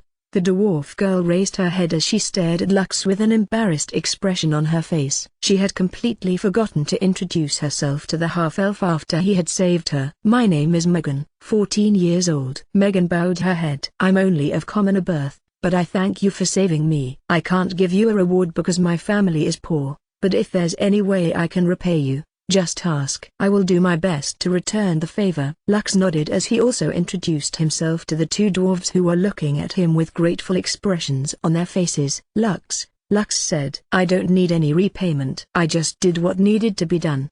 I'm sure that if you were in my shoes, both of you would have done the same." Glenn and Megan lowered their heads. They felt ashamed because back then, they only thought about saving themselves, and didn't care if their comrades were going to die or not. After all, they were just a temporary party that was made out of necessity. Lux didn't know what the two dwarves were thinking as he took 2 skewers from the fire pit and gave them to the two of them to eat. "Eat first," Lux stated. "Both of you will need your strength when we leave this place." The two dwarves thanked Lux for his generosity and ate the barbecue in silence. The half-elf was about to give them more when his sensitive ears picked up a buzzing sound coming from one of the tunnels leading to their cavern. Seeing the look of concern on Lux's face, the two dwarves frowned. They couldn't hear what the red-headed teenager was hearing, so they were not aware that the mosquitoes had discovered one of the hidden entrances that led into the colony. "Both of you stay here," Lux said as he ran towards one of the tunnels to help the ants resist the invaders. Right now, he and the ants were allies, so it was only natural for him to extend his help during their time of need. Glenn and Megan glanced at each other before nodding their heads at the same time. They stood up and ran after their savior. Although they didn't know what had caused Lux to have that anxious look on his face, they were sure that it was not something good. Chapter 48 Skirmish Inside the Ant Nest. As soon as Lux arrived near one of the entrances leading to the colony, he could see several ants and mosquitoes already fighting against each other. Dozens of mosquitoes led by an iron-scale torment mosquito, rank 2 monster, and 4 obsidian spite mosquitoes, rank 1 monster, started to clash against the defenders. Fortunately, the ants weren't pushovers. Although they were pacifists, when push came to shove, they were willing to fight back against any invaders. The guards of the ant nest, which were the horned army ant, rank 1, spat formic acid at the mosquitoes that attempted to enter their domain. The red-striped predator mosquitoes shrieked in pain after their bodies were drenched in acid. The obsidian spite mosquitoes, on the other hand, received minor injuries, but they were still capable of battling. Only the iron-scale torment mosquito was unaffected by the acid sprays that fell on its body. It boldly impaled one of the defender ants with its spear-like bluesuckers and started to suck its blood. The ants screeched in anger as they called for backup within their colony. Soon, more horn army ants emerged and started to bombard their foes with formic acid. Due to the overwhelming difference in numbers, the numbers of mosquitoes decreased drastically. Even the obsidian spite mosquitoes couldn't escape the army's advance. The only problem was the iron-scale torment mosquito, whose body was resilient to the acid sprays that the ants were shooting at it. After seeing that all its bodyguards had died, the iron-scaled torment mosquito planned to make its escape, but the ants were adamant to prevent it from getting away. They had blocked the entrance leading outside of their nest,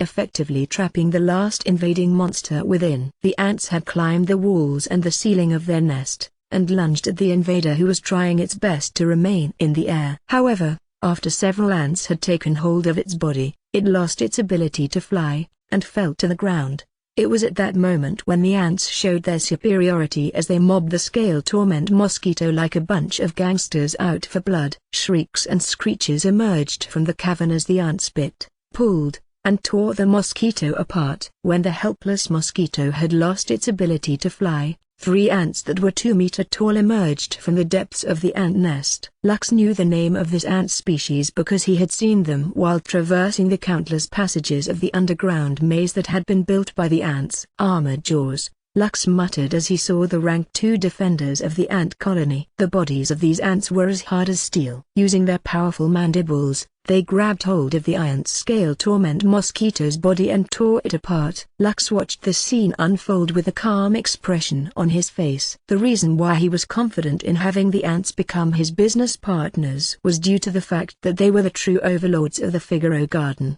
The mosquitoes were scary because they numbered in the tens of thousands, but it didn't mean that they could beat the ants which numbered in the hundreds of thousands. When talking about superiority between the two races, the ants were clearly the winner. If not for their pacifist attitude, they would have been long become the true rulers of the Figaro Garden. After the battle, the ants carried the bodies of the mosquitoes back to their queen so she could feast upon them. They also carried off the bodies of their fallen comrades, which they would bury at a specialized location called the Graveyard of the Ants. Earlier, Lux wanted to help, but when he saw that the ants didn't need it, he held his hand and simply watched the battle unfold.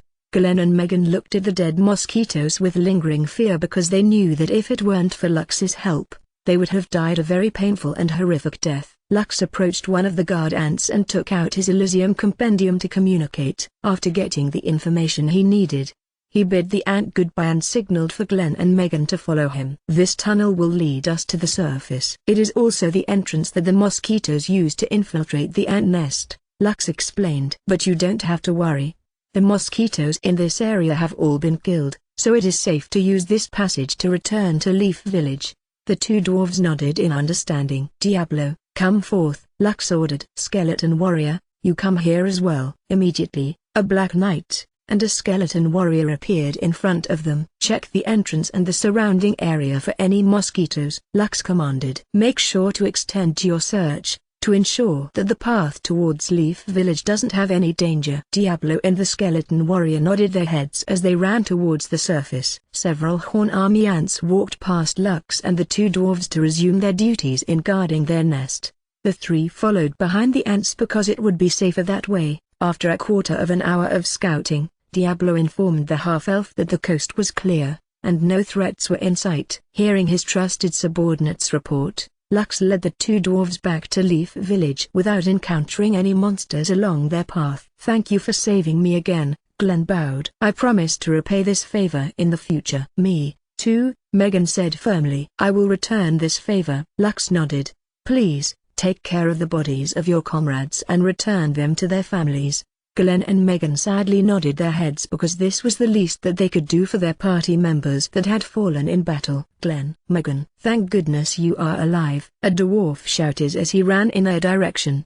Glenn and Megan looked at their party leader, Oman, with sad expressions on their faces. When the latter had told all of them to separate, they knew that it was the only way to increase the number of survivors in their party. They simply couldn't fight against hundreds of mosquitoes at the same time. Doing so would only lead to a pointless death. As the dwarf neared their location, Lux unloaded the bodies of the three dwarves that he had placed inside sacks to be brought back home in Solis. Oman, this is Lux, Glenn said after the three had their reunion. He is the one who saved us, and brought the bodies of our friends back to us. Oman's face paled after seeing the three sacks on the ground. After having escaped the mosquitoes' pursuit, the dwarf had kept on blaming himself for what happened to his party members.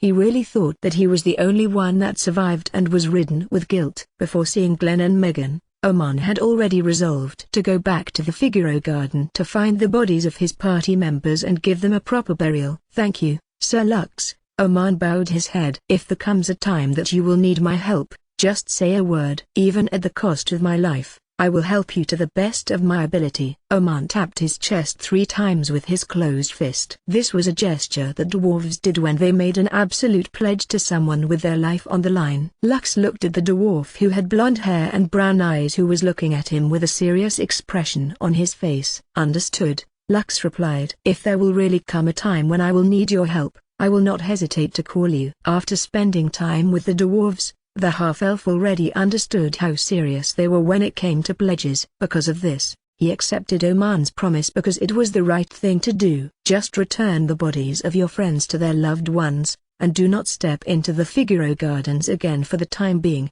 Lux stated. The environment there is too dangerous for you kids. Also, do not throw your lives away because of greed. We only have one life. Treasure it and live it to the fullest. Lux bid the dwarves goodbye and returned to the inn. He had stayed in the Figaro Gardens for a week, and he hadn't had a good sleep for the past few days. Also, he needed to take a bath badly, so he decided to take the rest of the day off. As he walked towards his inn, he thought about his own party mates that had accepted an escort mission. He kinda missed the rowdy bunch of dwarves, especially Colette, who was always brimming with positivity. If I'm not mistaken, they will be back in another 2 weeks, Lux muttered as he made his way towards his room. When they return, I think I'll ask them to help me hunt the carbuncle in the aspiration planes. The carbuncle was the alpha beast of the aspiration planes. Although it was a rank 3 monster, it didn't specialize in attacks. Instead, it was a support-type monster that had the power to heal and buff the minions that fought for it. It was the weakest among the 3 alpha beasts in the beginner's village. Lux was confident that if they all worked together, they would be able to hunt it down without any problems. All of you, please be safe, Lux said softly as he looked to the east where Linda village was located. I can't wait to go adventuring with you guys again. Chapter 49 Lux's Dilemma. 26 beast cores. That was the total number of beast cores that were currently in Lux's possession. One of these cores belonged to the alpha beast, red-eyed Pteromantis. The half-elf looked at these cores, not with happiness, but with a serious expression on his face. He was torn whether he should use these cores to upgrade himself or to upgrade his summons. If Lux chose to use these beast cores for himself, he wouldn't be able to add any points to his existing stats anymore because it would kick him out of the beginner's zone. The half-elf knew this, but there was one more thing that was making him hesitate, and that was not knowing what skills could be learned from the beast cores. If he used the cores for his summons, he would no longer have the chance to learn the skills from them. Although the chances of learning a skill from a beast core was small, the possibility still existed. This was why he was hesitant to not use them to strengthen himself. Soul Book, Lux muttered as he raised his hand. Immediately his soul book appeared. The half-elf then checked his stats to see what he could do about his current predicament. Name, Lux von Kaiser. Age, 16. Race, half-elf. Rank, none. Health, 960, 960. Mana, 940, 940. Strength, 46, +3. Intelligence, 46, +1. Vitality, 31. Agility, 34, +3. Dexterity, 31, +3. Free stat points available, 35. Special abilities, Skill Evolution, X, Mana Drain, X. Active skills, Power Shot, / Dark Arrow. Passive skills, Enhanced Fortitude. Elysium Copper Coins, 170. Elysium Silver Coins, 24. Elysium Gold Coins, 8. Immortal Conqueror's Legacy. Rating, F+. Progress, 56 100ths. Conquest is not all about claiming lands and expanding your domain. True conquest is conquering the hearts of people. Once you gain their loyalty, the path to dominion will open its doors for you. Upgrade rewards, +5 to all stats, +200 health points. Mana Drain, X. Note, upgrading your special constitution will allow you to unlock its abilities. Diablo, named Skeleton, Skeleton Fighter. Rating, D. Mana, 10. Progress, 40, 100. Skeleton Warrior. Rating, F+. Mana, 5. Summons one skeleton warrior to fight for you. Summon duration, 1 hour. Skill cooldown, 5 minutes. Progress, 0, 100. Lux gazed at this status page as he held the rank 3 beast core of the red-eyed Pteromantis in his hand. I need 44 points to upgrade my body constitution to its next stage, Lux thought. With a rank 3 beast core, I can get 15 free status points, and 15 body constitution points. The half-elf had long decided that he would be using the alpha beast core on himself, because the Pteromantis had 3 skills and they were Fury / Gust, and Berserk. Right now, his / skill was on its way to evolving into Fury / Among the 3 skills that could be learned from the beast core, Fury / was not something he wanted to acquire. Gust was a wind elemental skill that created powerful gusts of wind that dealt damage and blew away one's enemies.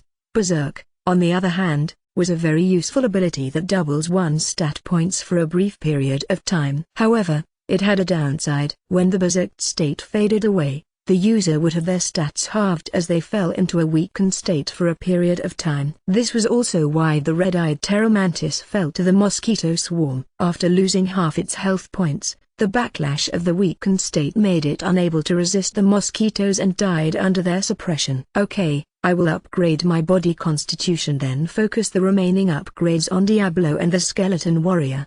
Lux clenched his fist as he made up his mind to upgrade his body constitution. When he upgraded his body constitution for the first time, the overall upgrade to his body was fantastic. Also, The half-elf was hoping that the free options that would be available to him after his upgrade would include the Warcry skill. Last time, he was forced to choose mana drain in order to last longer during battles, which had been a great boon. Now that another upgrade was on the way, Lux wanted to choose the skill Warcry so that his subordinates would have increased bonus damage that would make their attacks stronger. Okay, let's do this. Lux held the beast core with both of his hands and willed his thoughts to consume it. Ding. Do you wish to consume the rank 3 beast core? Yes. No. Lux naturally chose yes and picked the upgrade stat points option. Obtained 15 free stats points. Obtained 15 body constitution points. You have acquired the Fury Slash. The corner of Lux's lips twitched when he saw that the skill that he acquired was the skill that he didn't want to learn. The half-elf was about to curse out loud when a series of notifications appeared in his soul book. Skill Evolution X detected that the skill Slash was on its way to evolving into Fury Slash. Forcefully upgrading Slash to Fury Slash. Upgrade successful. Skill Evolution X has detected that the skill Fury Slash can be upgraded one more time. New skill unlocked. Double Fury Slash. Active skill, requires 10 mana to use. Slash the enemy twice, forming an X, dealing heavy physical damage with a very high chance of dealing critical damage. Deals plus 100 damage with high chance of dealing critical damage. If your target has less than half of its health remaining, it deals an additional plus 100 damage to your attack with a high chance of dealing critical damage. Requirements to upgrade: use Fury Slash 10x. Progress 0-10.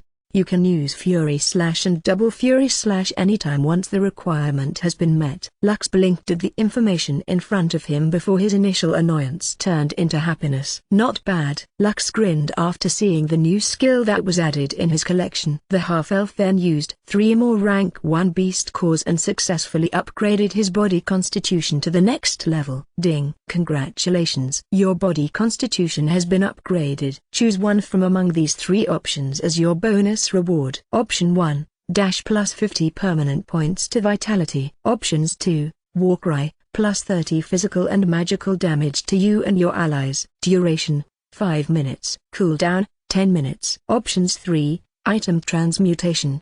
Transfer a skill from one item to another. Once the skill has been successfully transferred, the item will be immediately destroyed. As expected, the skill Warcry was available after Lux had upgraded his body constitution. However, a new skill had caught his interest, and it was none other than item transmutation. After using the Elysium Compendium, Lux found out that the skill item transmutation was a pseudo-mythical tier skill that could only be learned by Grandmaster Alchemists, Grandmaster Blacksmiths, Grandmaster Jewelers, and other Grandmaster Artisans that specialized in creating items. In a nutshell, if Lux were to sacrifice Tranquility and transfer its ability to summon a forest wolf to Oathbreaker, the unique sword would gain a bonus skill. But it wouldn't end there. If Lux could acquire other items with special abilities, then he could transfer all of them to his equipment, making them more powerful. Damn. Why must you make things difficult for me? Lux was both happy and frustrated at the third choice that appeared after he had upgraded his body constitution.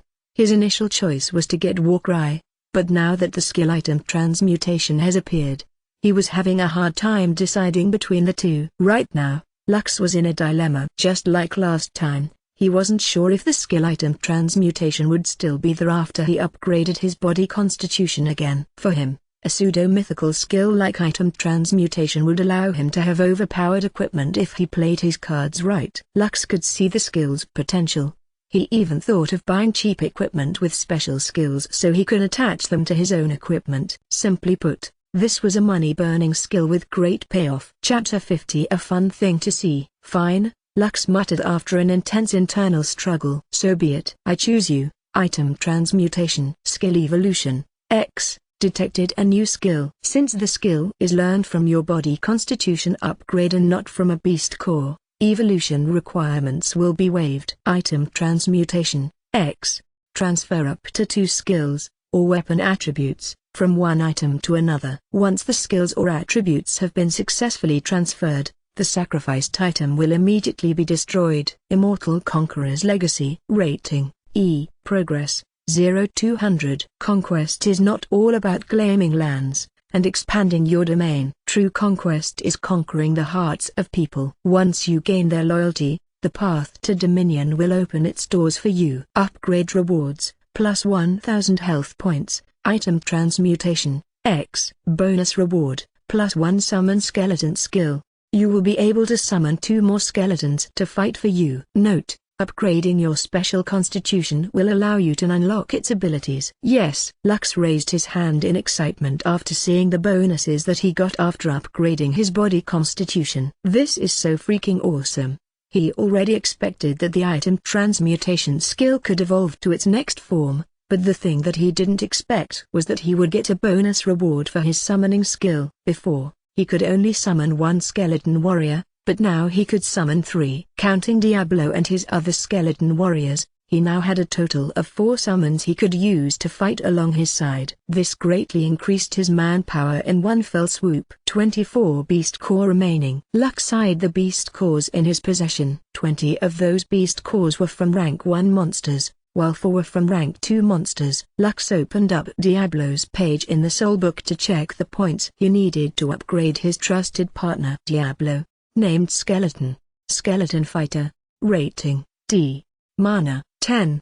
Progress, 40. 100. Diablo had the title Firstborn. As Lux's first named creature, Diablo had gained the special ability to increase the number of skill points he would get when upgraded by a beast core. Normally, a rank 1 beast core would give 10 skill points, a rank 2 beast core would give 20 skill points. But if Lux were to use a rank 1 beast core on Diablo, the latter would gain 15 points. With a rank 2 core, the latter would gain 30 points. Without batting an eye, Lux used 2 rank 2 beast cores to upgrade his named creature, raising Diablo's overall performance. Diablo. Finally a worthy opponent. Our battle will be legendary. Named Skeleton. Skeleton Fighter. Rating, D+. Mana, 10.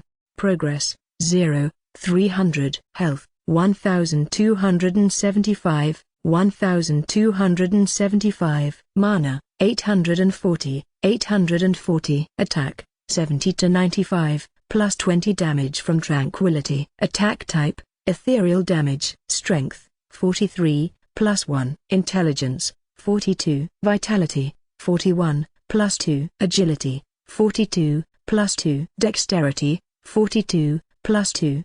Defense, 75, plus 100. Defense. New title, Firstborn, Squad Captain. New active skills, heavy, new, bone spear, new passive skills, parry, tactician, improved dodge. Note: this skeleton is going to be the next Pirate King. Lux nodded his head in satisfaction. With the upgrade, Diablo's strength had officially broken through the apostle grade, which was equivalent to a rank 1 monster. Not only that, Lux's named creature also acquired several bonuses like increased defense, a new title, 2 active skills, and 1 passive skill. Squad Captain increases the attack and defense of any unit under the named creature's command by 20%. Bone Spear. Mana, 10. Throws a spear made of bones at a target. Deals plus 100 damage to target. Has a medium chance to deal critical damage. Skill cooldown, 30 seconds. Improved dodge. Enhances the chance to dodge any attack during battle. The title, Squad Captain, came at the right time, Lux said as he rubbed his chin. Without Warcry, I have no way of increasing the damage of my undead summons. This skill will have to do for the time being. Now, it's time to upgrade my skeleton warriors. Lux preferred quality over quantity, but since his body cultivation had given him additional manpower free of charge, he would use it to his full advantage. Lux consumed 10 rank 1 beast cores, bringing his stash of cores to 12. Choose which path of evolution you wish to take. Option 1. Summon 4 skeleton warriors to fight for you instead of 3. Option 2. Upgrade summon skeleton skill to summon skeleton fighter. Skeleton fighters? Isn't this Diablo's current class? Lux muttered as he looked at the 2 options available to him. I need to make them stronger, so skeleton fighter it is. Summon skeleton fighter. Rating, E+. Mana, 5. Max summons, 03. Summons 1 skeleton fighter to fight for you.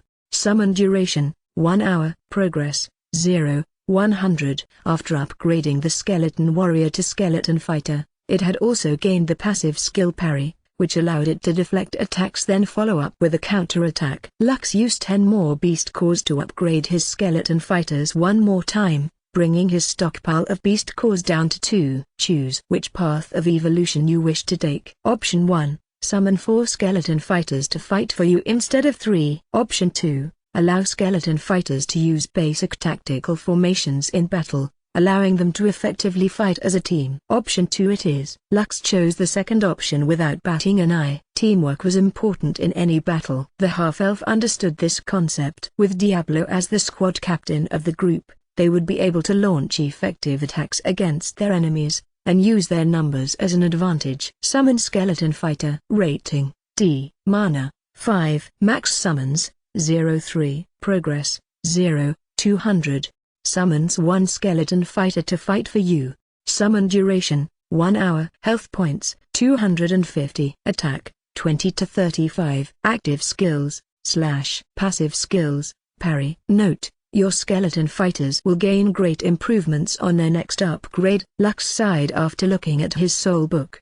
He already knew that being a necromancer would require him to use many resources. Unlike most of the other job classes which only required others to strengthen themselves, Lux needed to constantly upgrade his skills, which allowed his minions to become stronger separately. He knew that this path would be a difficult road to travel, but he had already made up his mind to go through with it until the end. Perhaps a month or 2 from now, I will have enough skeleton warriors to challenge the hell mode of the Bronze Crypt even if I am alone. Lux pondered. When that happens, I will be able to constantly farm rank 2 beast cores without needing to share them with anyone. Lux chuckled as an ingenious idea appeared in his mind. I wonder how Colette will react if I manage to break her big sister's record in the Bronze Crypt. That will be a fun thing to see. The half-elf grinned while thinking of the not-so-distant future. Now that he and his summons had undergone an upgrade, he would be able to farm more beast cores in the Figaro Gardens, while waiting for his dwarf friends to return from their escort mission. He was sure that the next time they saw him,